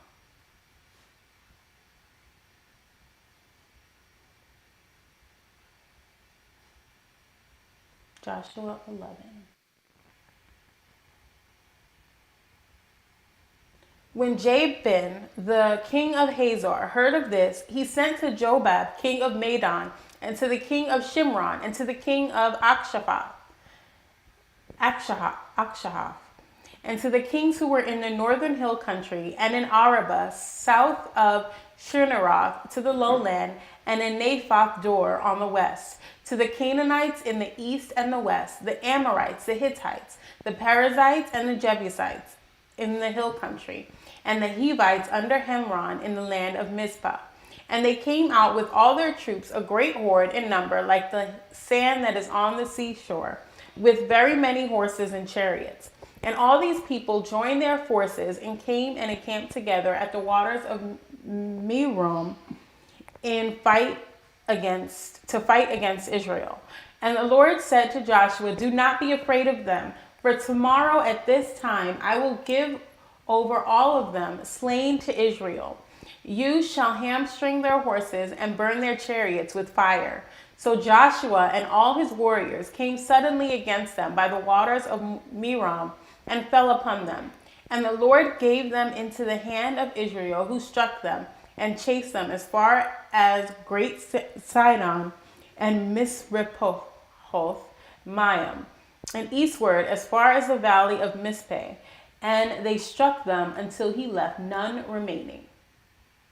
And Joshua did to them just as the Lord said to him. He hamstrung their horses and burned their chariots with fire. And Joshua turned back at that time and captured Hazor and struck its king with the sword. For Hazor formerly was the head of all those kingdoms. And they struck with the sword all who were in it, devoting them to destruction. There was none left that breathed. And he burned Hazor with fire. And all the kings and all the cities of those kings and all their kings Joshua captured and struck them with the edge of the sword, devoting them to destruction, just as Moses, the servant of the Lord, had commanded.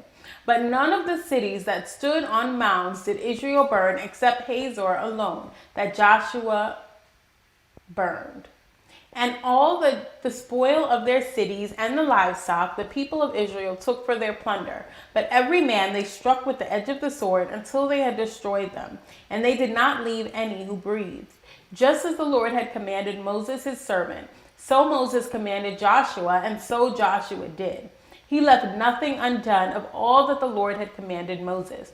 So Joshua took all that land, the hill country, and all the Negeb, and all the land of Goshen, and the lowland, and the Arabah, and the hill country of Israel, and its lowland, from Mount Halak, which rises towards Seir, as far as Malgad, in the valley of Lebanon, below Mount Hermon. And he captured all their kings and struck them and put them to death. Joshua made war a long time with all those kings. There was not a city that made peace with the people of Israel except the Hivites, the inhabitants of Gibeon. They took them all in battle, for it was the Lord's doing to harden their hearts that they should come against Israel in battle, in order that they should be devoted to destruction and should receive no mercy but be destroyed, just as the Lord commanded Moses. And Joshua came at that time and cut off the Anakim from the hill country, from Hebron, from Dibir, from Anab, and from all the hill country of Judah, and from all the hill country of Israel. Joshua devoted them to destruction with their cities. There was none of the Anakim left in the land of the people of Israel. Only in Gaza, and Gath, and Ashdod did some remain. So Joshua took the whole land according to all the Lord had spoken to Moses, and Joshua gave it for an inheritance to Israel according to their tribal allotments, and the land had rest from war.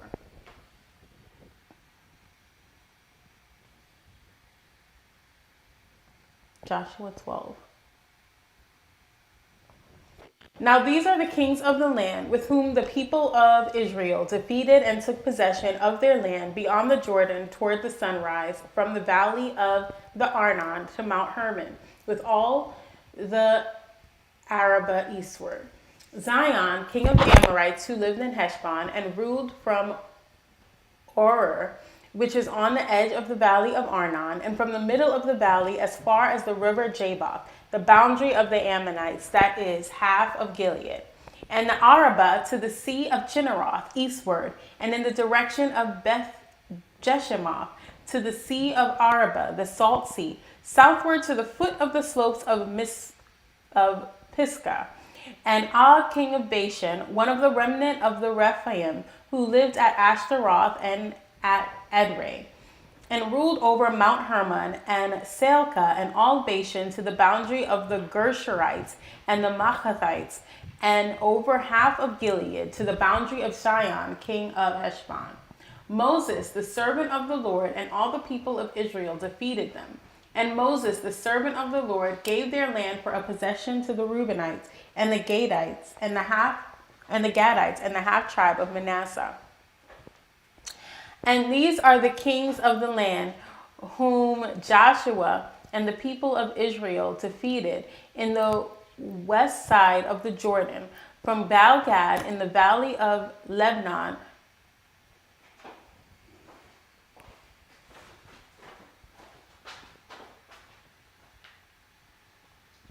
and these are the kings of the land whom Joshua and the people of Israel defeated on the west side of the Jordan, from Baal-gad in the valley of Lebanon to Mount Halak, and rises toward Seir. And Joshua gave their land to the tribes of Israel as a possession according to their allotments.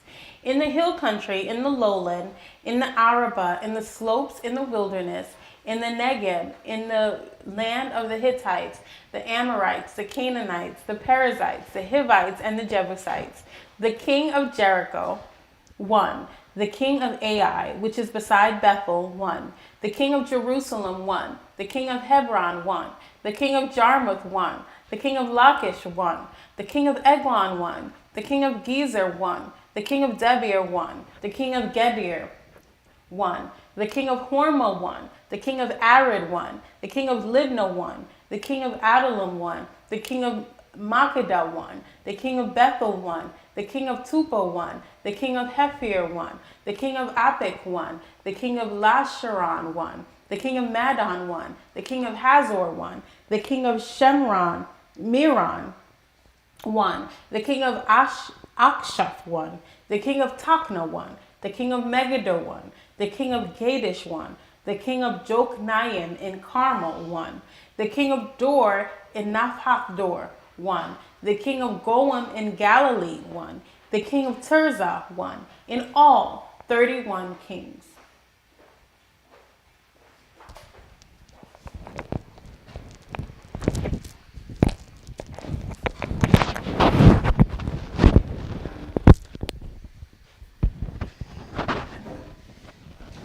Okay, hope you guys are still hanging with us. My daughter wants to come back and finish. We'll do some more reading. So, she's gonna rock it.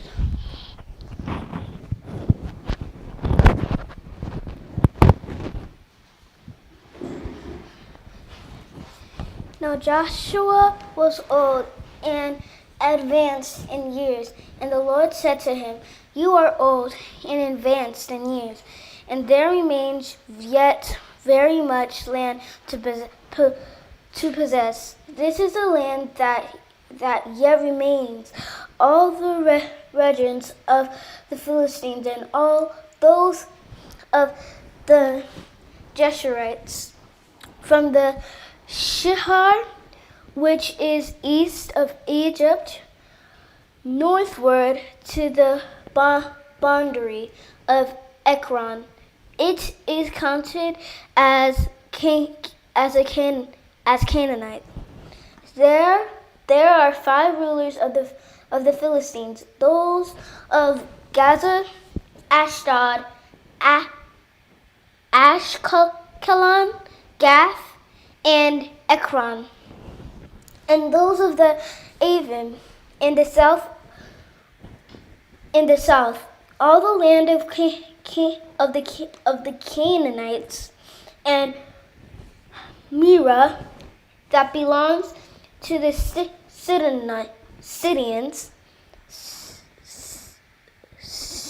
Sidonians, to Aphek, to the boundary of the Amorites. In the land of the Gebalites, all Lebanon, toward the sunrise from Baal Gad, below Mount Hermon, to Lebo Hamath. All the inhabitants of the hill of the hill country from Lebanon to Misrephoth,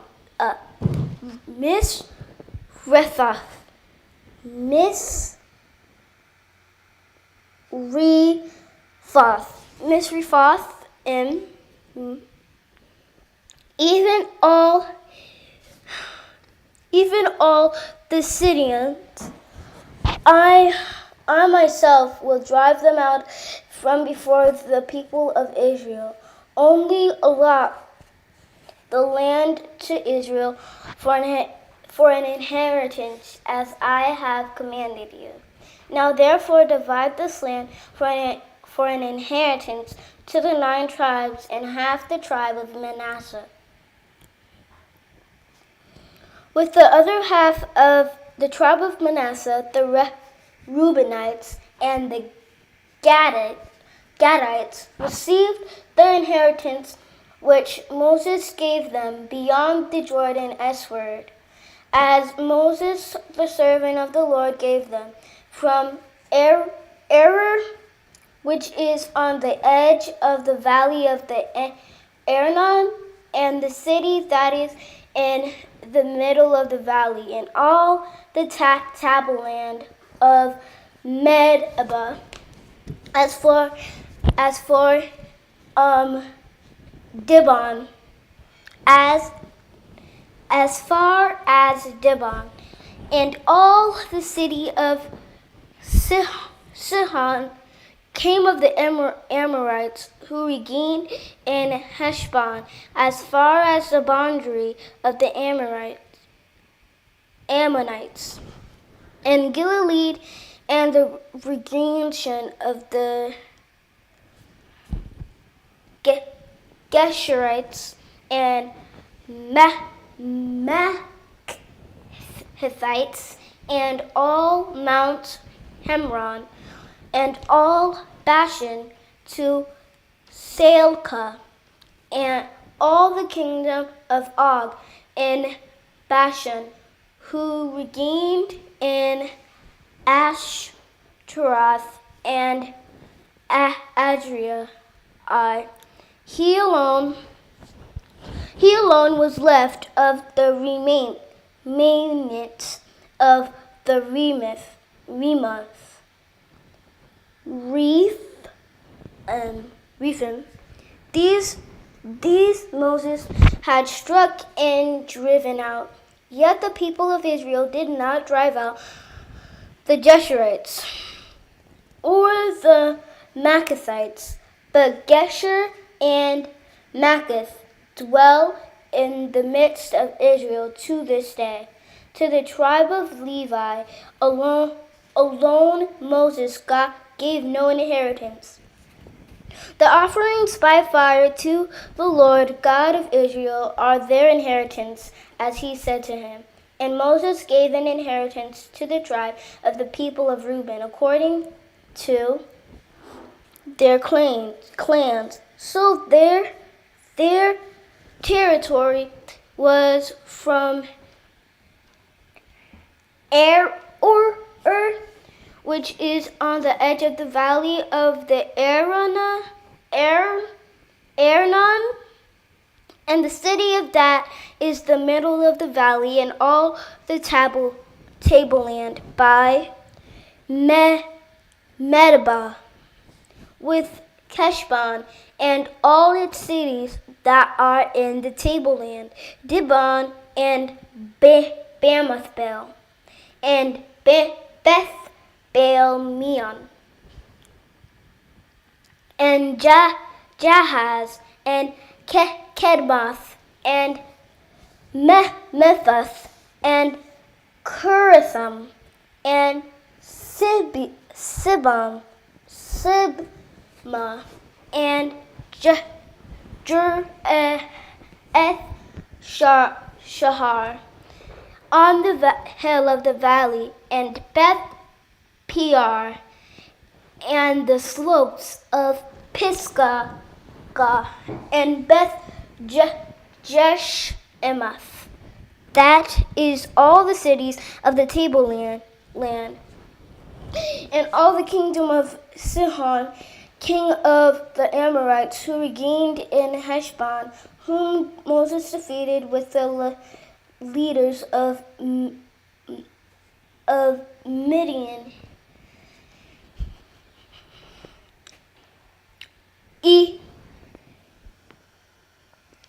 Evi, Amorites, who regained in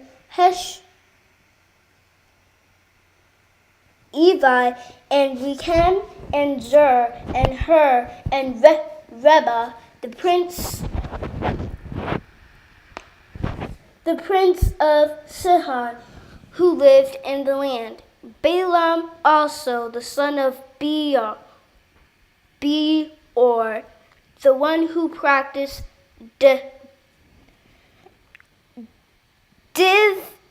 divination, who was killed with the sword by the people of Israel among the rest of their slain.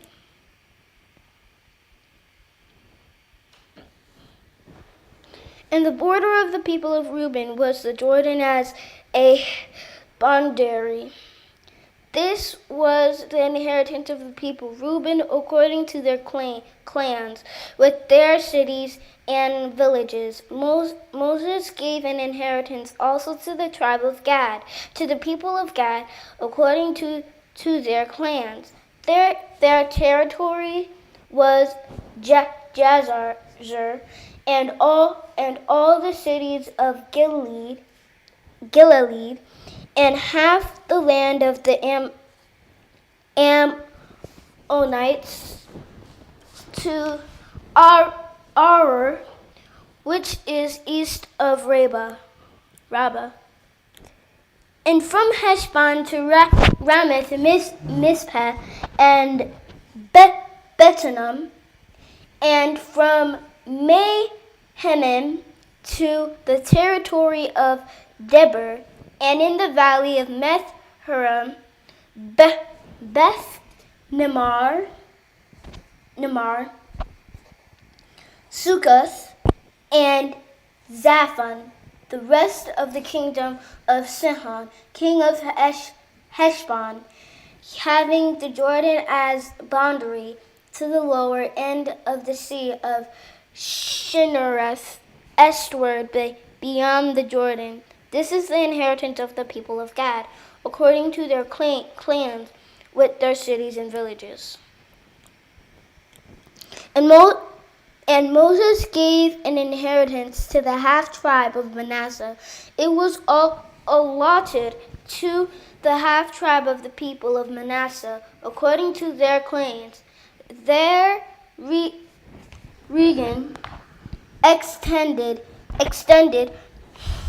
from Mahanaim through all Bashan, the whole kingdom of Og, king of Bashan, and all the towns of Jair, which are in Bashan, 60 cities, and half Gilead, and Ashtaroth, and Edrei,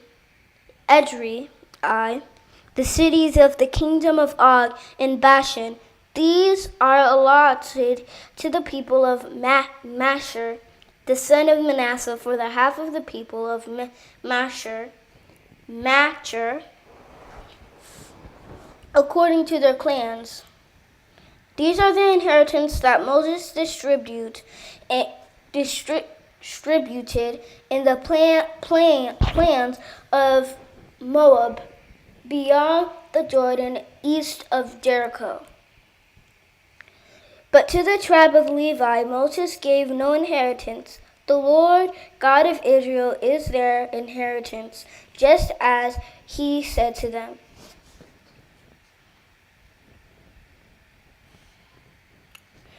These are the inheritance that the people of Israel received in the land of Canaan, which Eleazar the priest and Joshua the son of Nun and the heads of the fathers' houses of the tribes of the people of Israel gave them to inherit. Their inheritance was by lot, just as the Lord had commanded, by the hand of Moses for the 9 1/2 tribe. For Moses had given an inheritance to the 2 1/2 tribe beyond the Jordan, but to the Levites he gave no inheritance among them. For the people of Joseph were 2 tribes, Manasseh and Ephraim, and no partition was given to the Levites in the land, but only cities to dwell in, with their pasture lands for their livestock and their substance.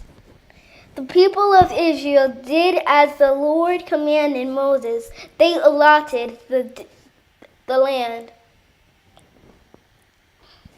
Then the people of Judah came to Joshua at Gilgal, and Caleb the son of Jephunneh,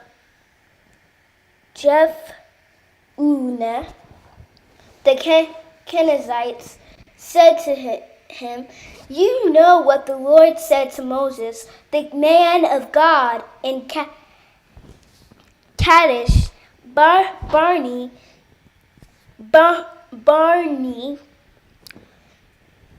concerning you and me.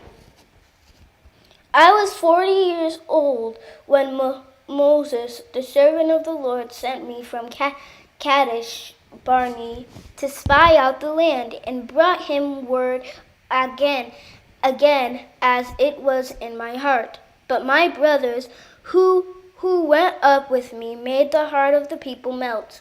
Yet I wholly followed the Lord my God. And Moses swore on that day, saying, surely the land on which your foot has trodden shall be an inheritance for you and your children forever, because you have wholly followed the Lord my God.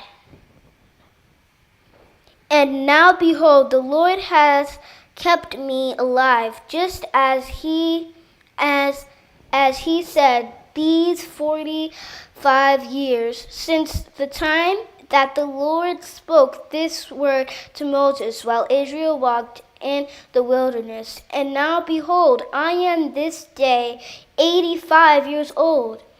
I am still as strong today as I was in the day that Moses sent me. My strength now is as my strength was then, for war and for going and coming. So now give me this hill country of which the Lord spoke on that day. For you heard on that day how the Anakim were there with great fortified cities. It may be that the Lord will be with me, and I will drive them out, just as the Lord said. Then Joshua blessed him, and he gave Hebron to Caleb, the son of Jephunneh, for an inheritance. Therefore Hebron became the inheritance of Caleb, the son of Jephunneh, the Kenizzite, to this day, because he wholly followed the Lord, the God of Israel. Now the name of Hebron formerly was Ker-As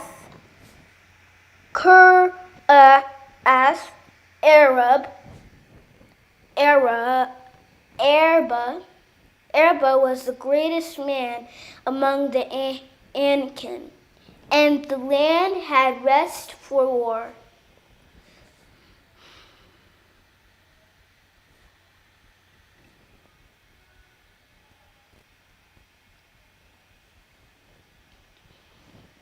The almonds for the tribe of the people of Judah, according to their clans, reached southward to the boundary of Edom, to the wilderness of Zin, at the farthest south, and their south boundary ran from the end of the Salt Sea, from the bay that faces southward.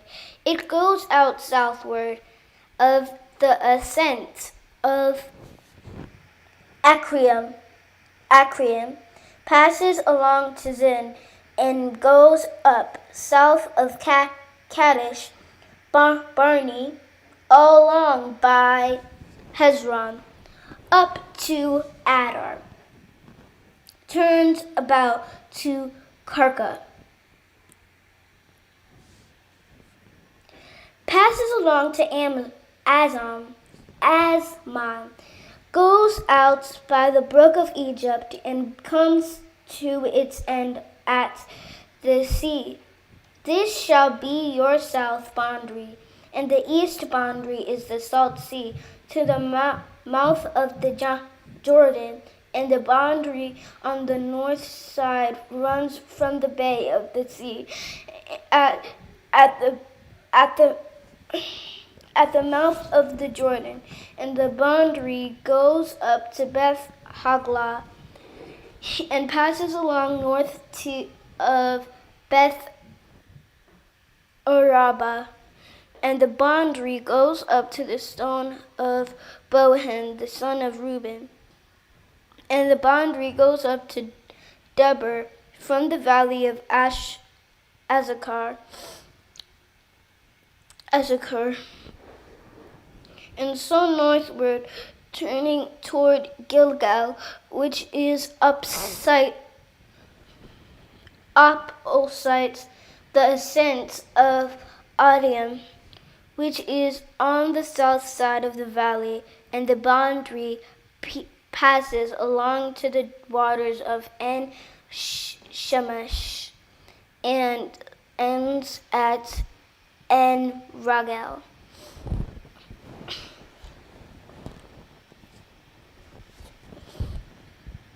Then the boundary goes up by the valley of the son of Hinnom of the southern shoulder of the Jebusite. This is Jerusalem, and the boundary goes up to the top of the mountain that lies over against the valley of Hinnom. On the west, at the northern end of the valley of Rephaim. Then the boundary extends from the top of the mountain to the spring of the waters of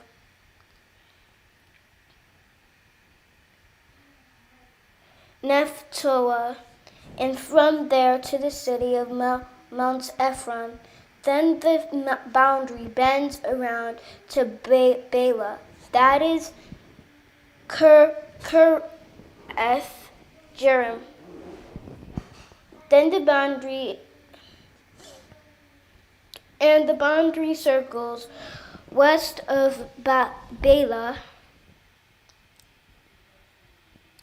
west of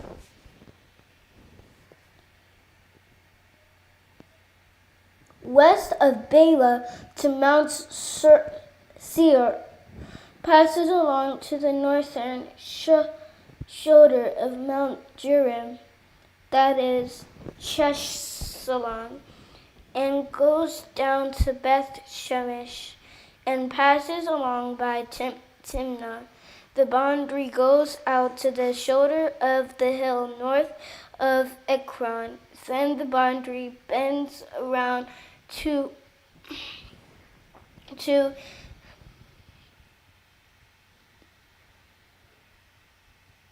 the northern shoulder and goes down to Beth Shemesh and passes along by Timnah. The boundary goes out to the shoulder of the hill north of Ekron. Then the boundary bends around to Shikron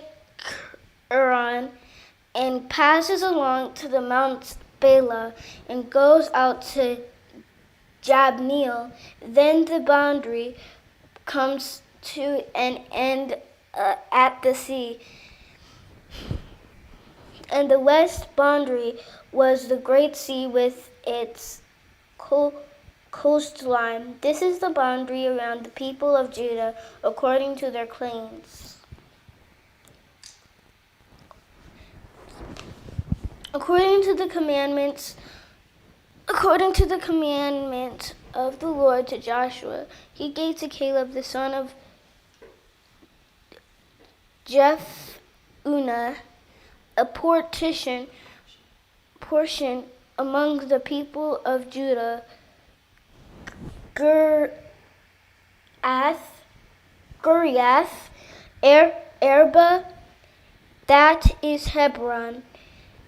Arba was the father of Anak.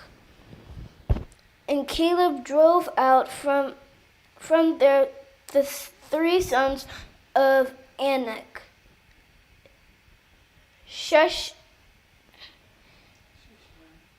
Shishai, and Amen, and Talmiah, the descendants of Nak. And he went up from there against the inhabitants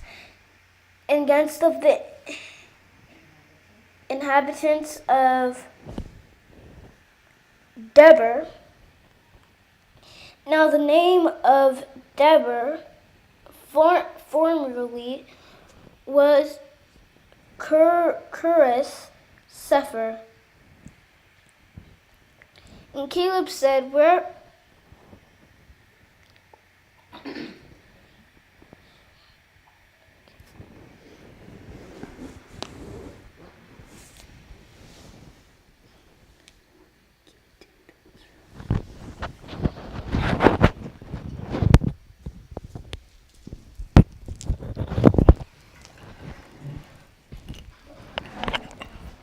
And Caleb said, whoever strikes Kirath Sefer and captures it, to him will I give Achsah, my daughter, as wife.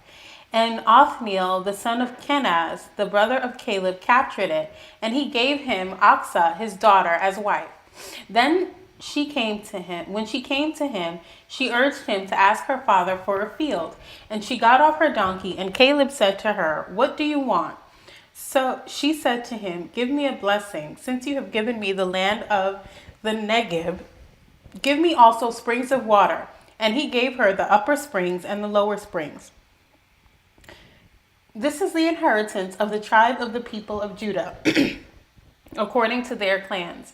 The city belonging to the tribe of the people of Judah in the extreme south, toward the boundary of Edom, were Kabzeel, Eder, Jagur, Kena, Dimona, Adada, Kedesh, Azor, Ithnan, Ziph, Telam, Beloth, Hazar Hadatai, Kirath Hezron, that is Hazor, Amon Sheba, Moladah, Hazar Gada, Heshmon, Beth Pelet, Hazor Shual, Beersheba, Biziothai, Bela, Lim, Hezem, Iltolad, Shisil, Horma, Ziklag, Madmana, Sansana, Leboeth, Shilhim, Ain, and Rimmon, in all 29 cities with their villages. And in the lowland, Ashtaol, Zorah, Ashnai,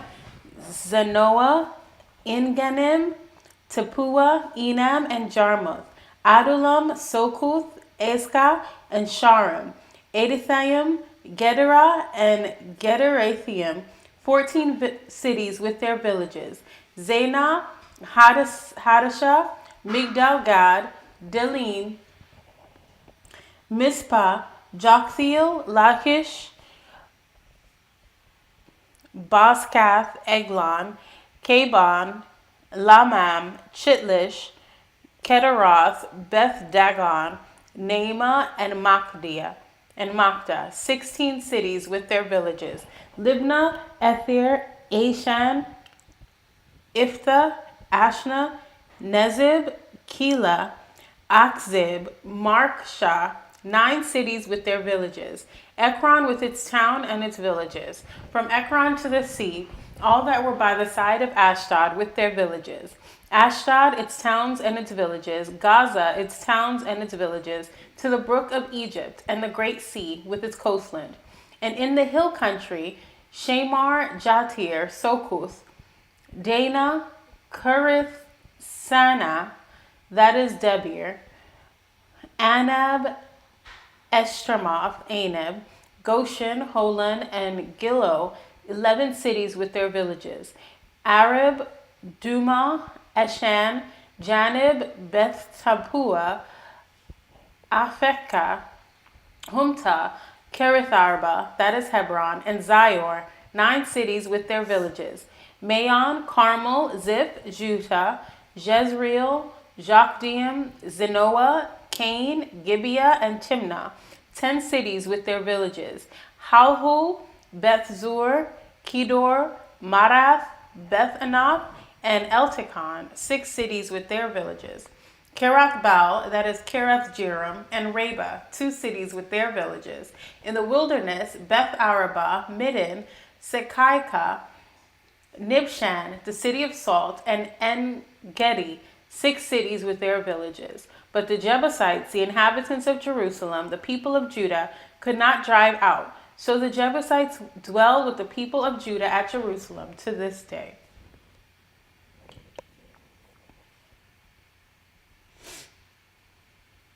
The allotment of the people of Joseph went from the Jordan by Jericho, east of the waters of Jericho, into the wilderness, going up from Jericho into the hill country of Bethel. Then going from Bethel to Luz, it passes along to Ataroth, the territory of the Archites.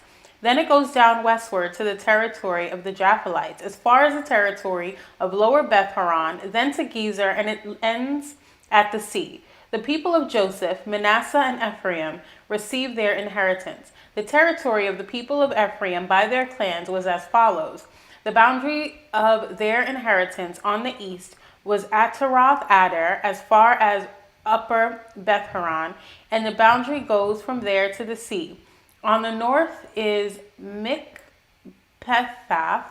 Then on the east, the boundary turns and toward Tanath Shiloh and passes along beyond it on the east to Janoah. Then it goes down from Genoa to Ashtaroth and Narath and touches Jericho, ending at the Jordan. From Tapua, the boundary goes westward to the brook Cana and ends at the sea. Such is the inheritance of the tribe of the people of Ephraim by their clans, together with the towns that were set apart for the people of Ephraim within the inheritance of the Manassites, all their towns with their villages. However, they did not drive out the Canaanites who lived in Gezer. So the Canaanites have lived in the midst of Ephraim to this day, but have been made to do forced labor.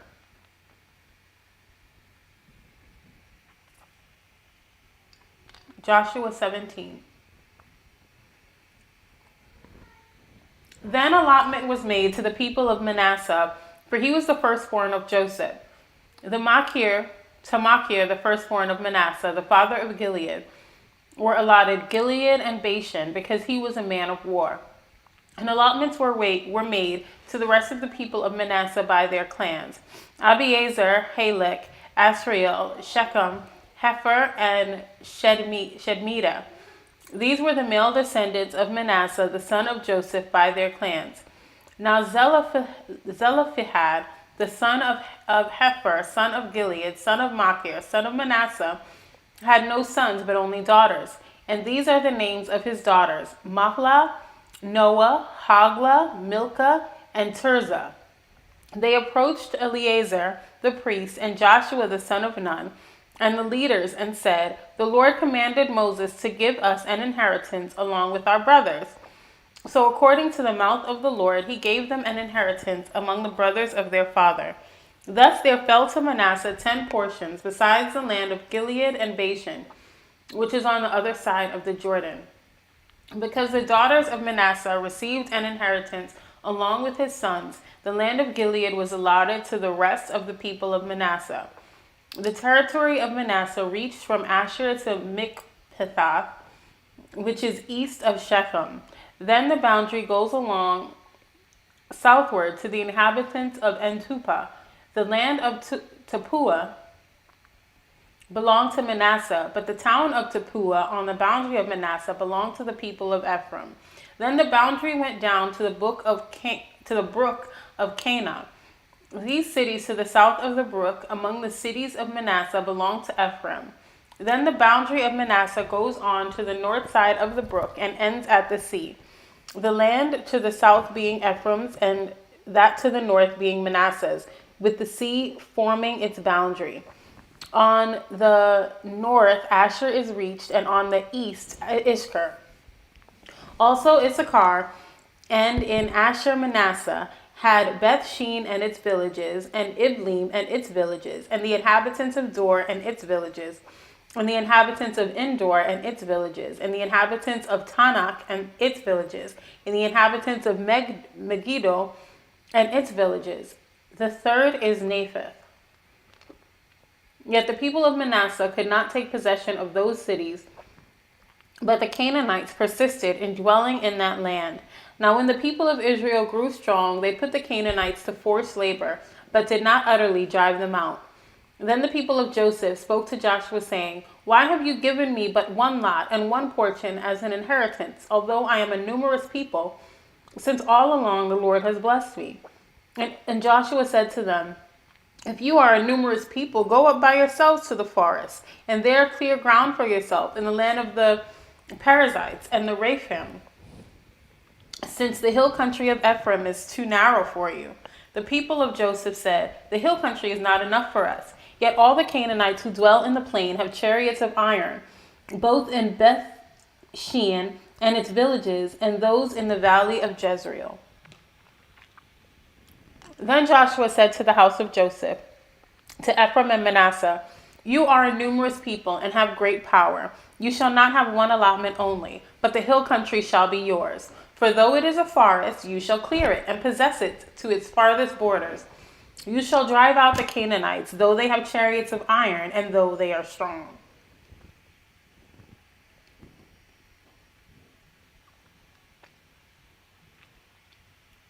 Joshua 18.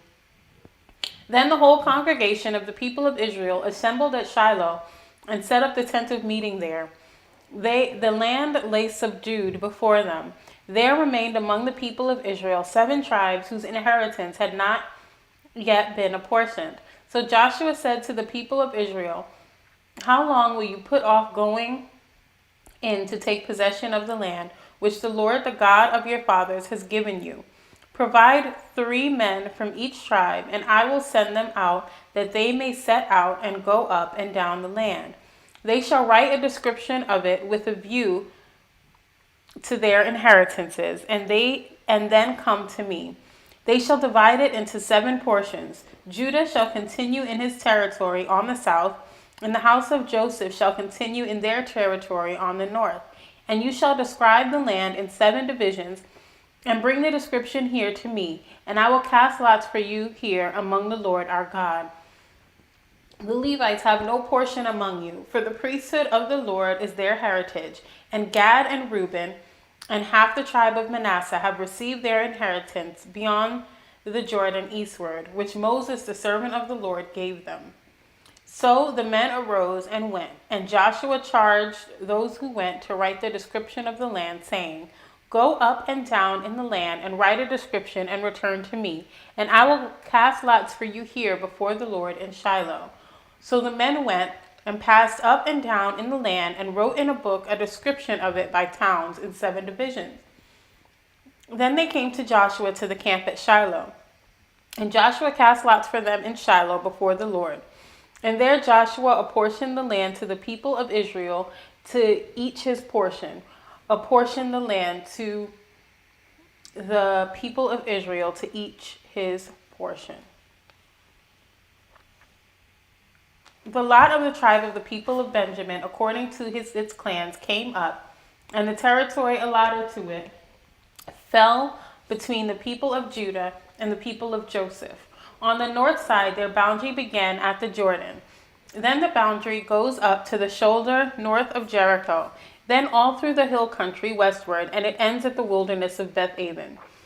From there, the boundary passes along southward to the direction of Luz, to the shoulder of Luz, that is Bethel. Then the boundary goes down to Ataroth Adar, on the mountain that lies south of Lower Beth-horon. Then the boundary goes in another direction, turning on the western side, southward from the mountain that lies to the south, opposite Beth-horon, and it ends at Kirath Baal, that is Kirath Jearim, a city belonging to the people of Judah. This forms the west side. And the southern side begins at the outskirts of Kirath Jearim, and the boundary goes from there to Ephron, to the spring of the waters of Naphtali. Then the boundary goes down to the border of the mountain that overlooks the valley of the son of Hinnom, which is at the north end of the valley of Rephaim, and it goes down the valley of Hinnom, south of the shoulder of the Jebusites, and downward to En-rogel.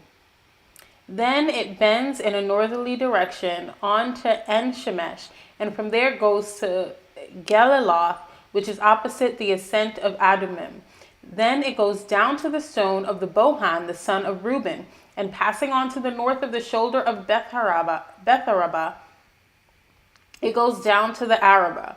Then the boundary passes on to the south of the shoulder of Beth-hoglah, and the boundary ends at the northern bay of the Salt Sea, at the south end of the Jordan. This is the southern border. The Jordan forms its boundaries on the eastern side. This is the inheritance of the people of Benjamin, according to their clans, boundary by boundary, all around. Now the cities of the tribe of the people of Benjamin, according to their clans, were Jericho, Beth-hoglah, Emek-keziz, Beth-arabah, Zimaraim, Bethel, Avim, Para, Ophrah, Shephar, Ammoni, Ophni, Geba, 12 cities with their village. Gibeon, Ramah, Beeroth, Mizpah, Shapira, Moza, Rechem, Irpeel, Tarala, Zela, Helif, Jebus, that is Jerusalem, Gibeah, and Gerith Jearim, 14 cities with their villages. This is the inheritance of the people of Benjamin according to its clans.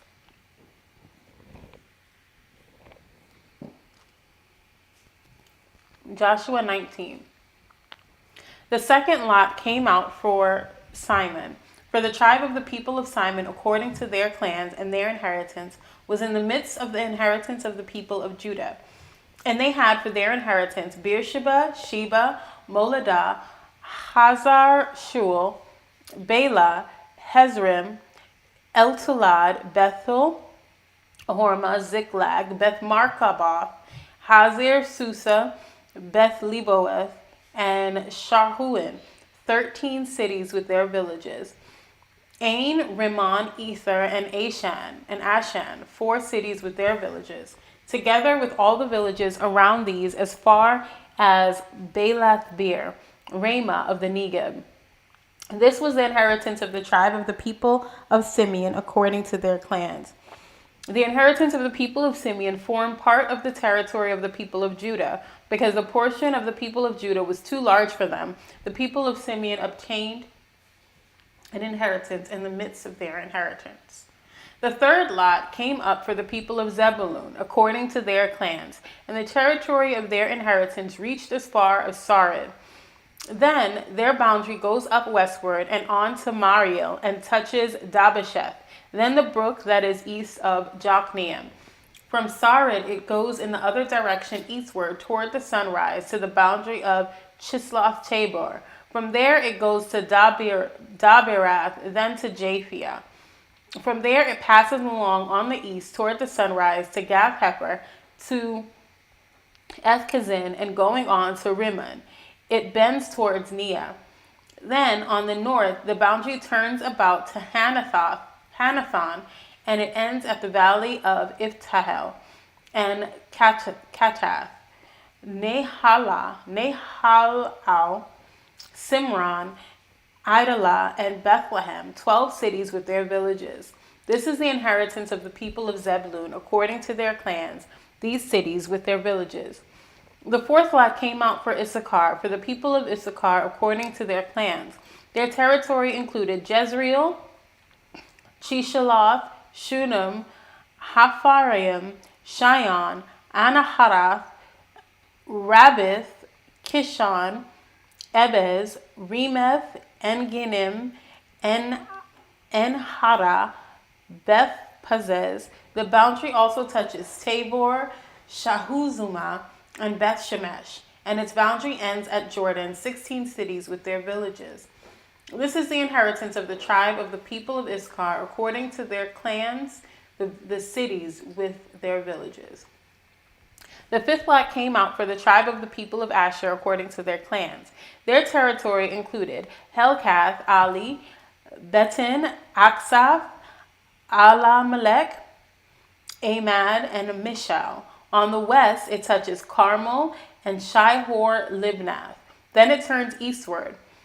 It goes to Beth Dagon and touches Zebulun and the valley of the Eftahel, northward to Beth Emek and Nael.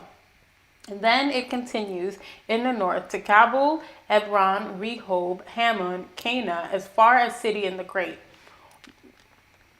Then the boundary turns to Ramah, reaching to the fortified city of Tyre. Then the boundary turns to Husha, and it ends at the sea Bahalab, Haksid, Umah, Aphek, and Rehob, 22 cities with their villages. This is the inheritance of the tribe of the people of Asher according to their clans, these cities with their villages. The sixth lot came out for the people of Naphtali, according to their clans. And their boundary ran from Heleph, from the oak, to Zanaim, and Adami Nekev, and Jabneel, as far as Lakum, and it ended at the Jordan. Then the boundary turns westward to Aznoth Tabor and goes from there to Hukkok, touching Zebulun at the south, and Asher on the west, and Judah on the east of the Jordan. The fortified cities are Ziddim, Zir, Hamath, Rekath, Shinnereth, Adamah, Ramah, Hazor, Kedesh, Edrei, En-Hazor, Yairon, Migdalel, Horeb, Bethanath, and Beth Shemesh, 19 cities with their villages. This is the inheritance of the tribe of the people of Naphtali according to their clans and their cities with their villages.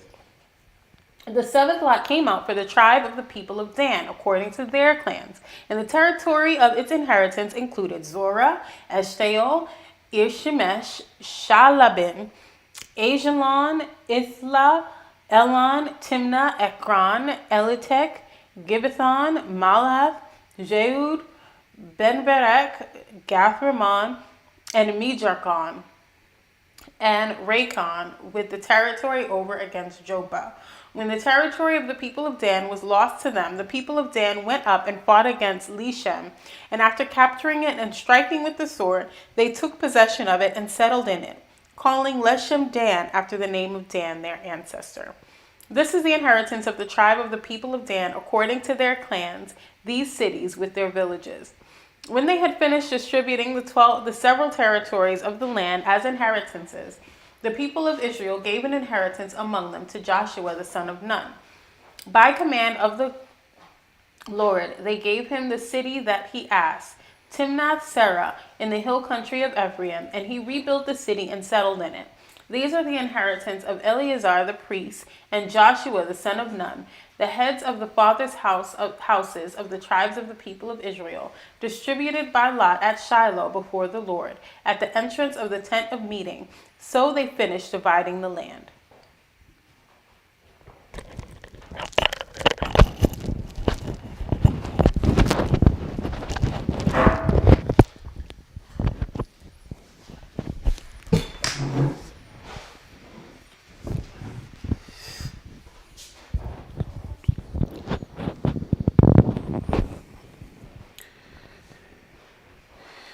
Joshua 20. Then the Lord said to Joshua, say to the people of Israel, appoint the cities of refuge of which I spoke to you through Moses, that the manslayer who strikes any person without intent or unknowingly may flee there. They shall be for a refuge from the avenger of blood, and shall flee to one of these cities, and shall stand at the entrance of the gate of the city and explain his case to the elders of that city. Then they shall take him into the city and give him a place, and he shall remain with them. And if the avenger of blood pursues him, they shall not give up the manslayer into his hand, because he struck his neighbor unknowingly and did not hate him in the past. And he shall remain in that city until he has stood before the congregation for judgment, until the death of him who is high priest at the time. Then the manslayer may return to his own town and his own home, to the town from which he fled. So they set apart Kadesh in Galilee, in the hill country of Naphtali, and Shechem in the hill country of Ephraim, and Kiriath Arba, that is Hebron, in the hill country of Judah.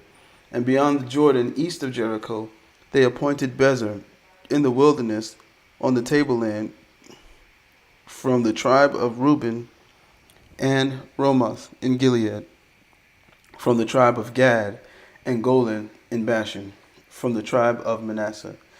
These were the cities designated for all the people of Israel and for the strangers sojourning among them, that anyone who killed a person without intent could flee there, so that he might not die by the hand of the avenger of blood, till he stood before the congregation. Joshua 21.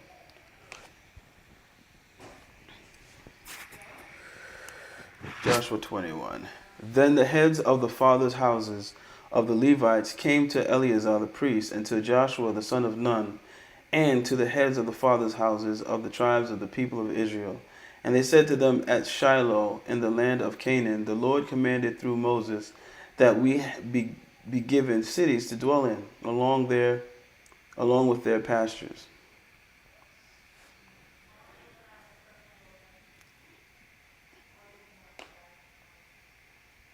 along with their pasture lands for our livestock. So the command of the Lord, the people of Israel gave to the Levites the following cities and the pasture lands out of. So by the command of the Lord, the people of Israel gave to the Levites the following cities and pasture lands out of their inheritance. The lot came out for the clans of the Kohathites. So those Levites were descendants of Aaron the priest, received by lot from the tribes of Judah, Simeon and Benjamin, 13 cities, and the rest of the Kohathites received by lot from the clans of the tribe of Ephraim, from the tribe of Dan and the half tribe of Manasseh, 10 cities. The Gershonites received by lot from the clans of the tribe of Issachar, from the tribe of Asher, from the tribe of Naphtali, and from the half tribe of Manasseh, in Bashan, 13 cities. The Merarites, according to their clans, received from the tribe of Reuben, the tribe of Gad, and the tribe of Zebulun, 12 cities. These cities and their pasture lands the people of Israel gave by lot to the Levites, as the Lord had commanded through Moses. Out of the tribe of the people of Judah and the tribe of the people of Simeon, they gave the following cities mentioned by name, which went to the descendants of Aaron on one of the clans of the Kohathites, who belonged to the people of Levi, since the lot fell to them first. They gave them Kiriath Arba being the father of Anak, that is Hebron, in the hill country of Judah, along with the pasture lands around it. But the fields of the city and its villages had been given to Caleb the son of Jephunneh as his possession. And to the descendants of Aaron the priest they gave Hebron, the city of refuge for the manslayer, with its pasture lands, Libnah with its pasture lands, Jatir with its pasture lands, Eshtimoa with its pasture lands, Holon with its pasture lands, Debir with its pasture lands, Ain with its pasture lands, Juttah with its pasture lands, Beth Shemesh with its pasture lands, 9 cities out of these 2 tribes. Then out of the tribe of Benjamin, Gibeon with its pasture lands, Geba with its pasture lands, Anathoth with its pasture lands, Almon with its pasture lands, 4 cities. The cities of the descendants of Aaron the priest were in all 13 cities with their pasture lands. As to the rest of the Kohathites belonging to the Kohathite clans of the Levites, the cities allotted to them were out of the tribe of Ephraim. To them were given Shechem, the city of refuge for the manslayer, with its pasture lands, in the hill country of Ephraim, Gezer with its pasture lands, Kibzaim with its pasture lands, Beth Horon with its pasture lands, 4 cities. And out of the tribe of Dan, Et El Tiki with its pasture lands, Gibbethon with its pasture lands, Ajalon with its pasture lands, Gath Rimmon with its pasture lands, 4 cities. And out of the half tribe of Manasseh, Tanakh with its pasture lands, and Gath Rimmon with its pasture lands, 2 cities. The cities of the clans of the rest of the Kohathites were 10 in all with their pasture lands. And to the Gershonites, one of the clans of the Levites, were given out of the half tribe of Manasseh, Golan and Bashan with its pasture lands, the city of refuge for the manslayer, and Beer Shetera with its pasture lands, 2 cities. And out of the tribe of Issachar, Kishion with its pasture lands, Debaroth with its pasture lands, Jarmuth with its pasture lands, and Ganim with its pasture lands, 4 cities. And out of the tribe of Asher, Mishal with its pasture lands, Abdon with its pasture lands, Helkath with its pasture lands, and Rehob with its pasture lands, 4 cities. And out of the tribe of Naphtali, Kedesh in Galilee with its pasture lands, the city of refuge for the manslayer, Hamath Dor with its pasture lands, and Kartan with its pasture lands, 3 cities. The cities of the several clans of the Gershonites were in all 13 cities with their pasture lands. And to the rest of the Levites, the Merarite clans were given out of the tribe of Zebulun, Jokneam with its pasture lands, Kartal with its pasture lands, Dimnah with its pasture lands, Nehalal with its pasture lands, 4 cities. And out of the tribe of Reuben, Bezer with its pasture lands, Jahaz with its pasture lands, Kedemoth with its pasture lands, and Mephath with its pasture lands, 4 cities. And out of the tribe of Gad, Ramoth and Gilead with its pasture lands, the city of refuge for the manslayer, Mahanaim with its pasture lands, Heshbon with its pasture lands, Jazer with its pasture lands, 4 cities in all. As for the cities of the several Merarite clans, that is, the remainder of the clans of the Levites, those allotted to them were in all 12 cities. The cities of the Levites in the midst of the possession of the people of Israel were in all 48 cities with their pasture lands. These cities each had its pasture lands around it. So it was with all these cities. Thus the Lord gave to Israel all the land that he swore to give to their fathers, and they took possession of it, and they settled there. And the Lord gave them rest on every side, just as he had sworn to their fathers. Not one of their enemies had withstood them, for the Lord had given all their enemies into their hands. Not one word of all the good promises that the Lord had made to the house of Israel had failed. All came to pass. At that time Joshua summoned the Reubenites and the Gadites and the half-tribe of Manasseh and said to them, You have kept all that Moses, the servant of the Lord, commanded you, and have obeyed my voice in all that I have commanded you. You have not forsaken your brothers these many days down to this day, but have been careful to keep the charge of the Lord your God. And now the Lord your God has given rest to your brothers as he promised them. Therefore turn and go to your tents in the land where your possession lies, which Moses the servant of the Lord gave you on the other side of the Jordan. Only be very careful to observe the commandment and the law that Moses the servant of the Lord commanded you, to love the Lord your God and to walk in all his ways and to keep his commandments, and to cling to him and to serve him with all your heart and with all your soul. So Joshua blessed them and sent them away, and they went to their tents. Now to the one half of the tribe of Manasseh Moses had given a possession in Bashan, but to the other half Joshua had given a possession beside their brothers in the land west of the Jordan. And when Joshua sent them away to their homes and blessed them, he said to them, Go back to your tents with much wealth and with very much livestock, with silver, gold, bronze, and iron, and with much clothing. Divide the spoil of your enemies with your brothers. So the people of Reuben and the people of Gad and the half-tribe of Manasseh returned home, parting from the people of Israel at Shiloh, which is in the land of Canaan, to go to the land of Gilead, their own land, of which they had possessed themselves by command of the Lord through Moses. And when they came to the region of the Jordan that is in the land of Canaan, the people of Reuben and the people of Gad and the half-tribe of Manasseh built there an altar by the Jordan, an altar of imposing size. And the people of Israel heard it, said, Behold, the people of Reuben and the people of Gad and the half-tribe of Manasseh have built the altar at the frontier of the land of Canaan, in the region about the Jordan, on the side that belongs to the people of Israel. And when the people of Israel heard of it, the whole assembly of the people of Israel gathered at Shiloh to make war against them. Then the people of Israel sent to the people of Reuben and the people of Gad and the half-tribe of Manasseh in the land of Gilead Phinehas, the son of Eleazar the priest, and with him 10 chiefs, one from each of the tribal families of Israel, every one of them the head of a family among the clans of Israel. And they came to the people of Reuben, the people of Gad, and the half-tribe of Manasseh in the land of Gilead, and they said to them, Thus says the whole congregation of the Lord, What is this breach of faith that you have committed against the God of Israel, in turning away this day from following the Lord by building yourselves an altar this day in rebellion against the Lord? Have we not had enough of the sin of Peor, from which even yet we have not cleansed ourselves, and for which there came a plague upon the congregation of the Lord, that you too must turn away this day from following the Lord? And if you too rebel against the Lord today, then tomorrow he will be angry with the whole congregation of Israel.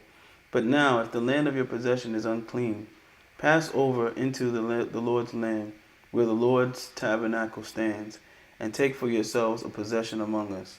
Only do not rebel against the Lord, or make us as rebels by building for yourselves an altar other than the altar of the Lord our God.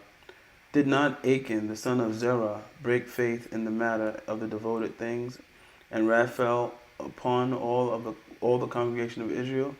and he did not perish alone for his iniquity. Then the people of Reuben, the people of Gad, and the half tribe of Manasseh said in answer to the heads of the families of Israel, the mighty one, God the Lord, the mighty one, God the Lord, he knows, and let Israel itself know.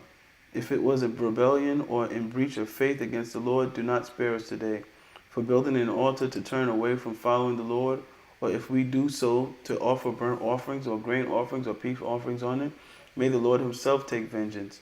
No, but we did it from fear that in time to come your children might say to our children, what have you to do with the Lord, the God of Israel? For the Lord has made the Jordan a boundary between us, you and I, between us and you. You people of Reuben and people of Gad, you have no portion in the Lord. So your children might make our children cease to worship the Lord. Therefore we said, let us now build an altar, not for burnt offering, nor for sacrifice, but to be a witness between us and you, and between our generations after us, that we do perform the service of the Lord in his presence with our burnt offerings and sacrifices and peace offerings. So your children will not say to our children in time to come, you have no portion in the Lord. And we thought, if this should be said to us or to our descendants in time to come, we should say, behold, the copy of the altar of the Lord which our fathers made, not for burnt offerings nor for sacrifice, but to be a witness between us and you. Far be it from us that we should rebel against the Lord and turn away this day from following the Lord by building an altar for burnt offering, grain offering, or sacrifice, other than the altar of the Lord our God that stands before this tabernacle. When Phinehas the priest and the chief of the congregation, the heads of the families of Israel who were with him, heard the words that the people of Reuben and the people of Gad and the people of Manasseh spoke, it was good in their eyes. And Phinehas the son of Eleazar, the priest, said to the people of Reuben and the people of Gad and the people of Manasseh, today we know that the Lord is in our midst, because you have not committed this breach of faith against the Lord. Now you have delivered the people of Israel from the hand of the Lord.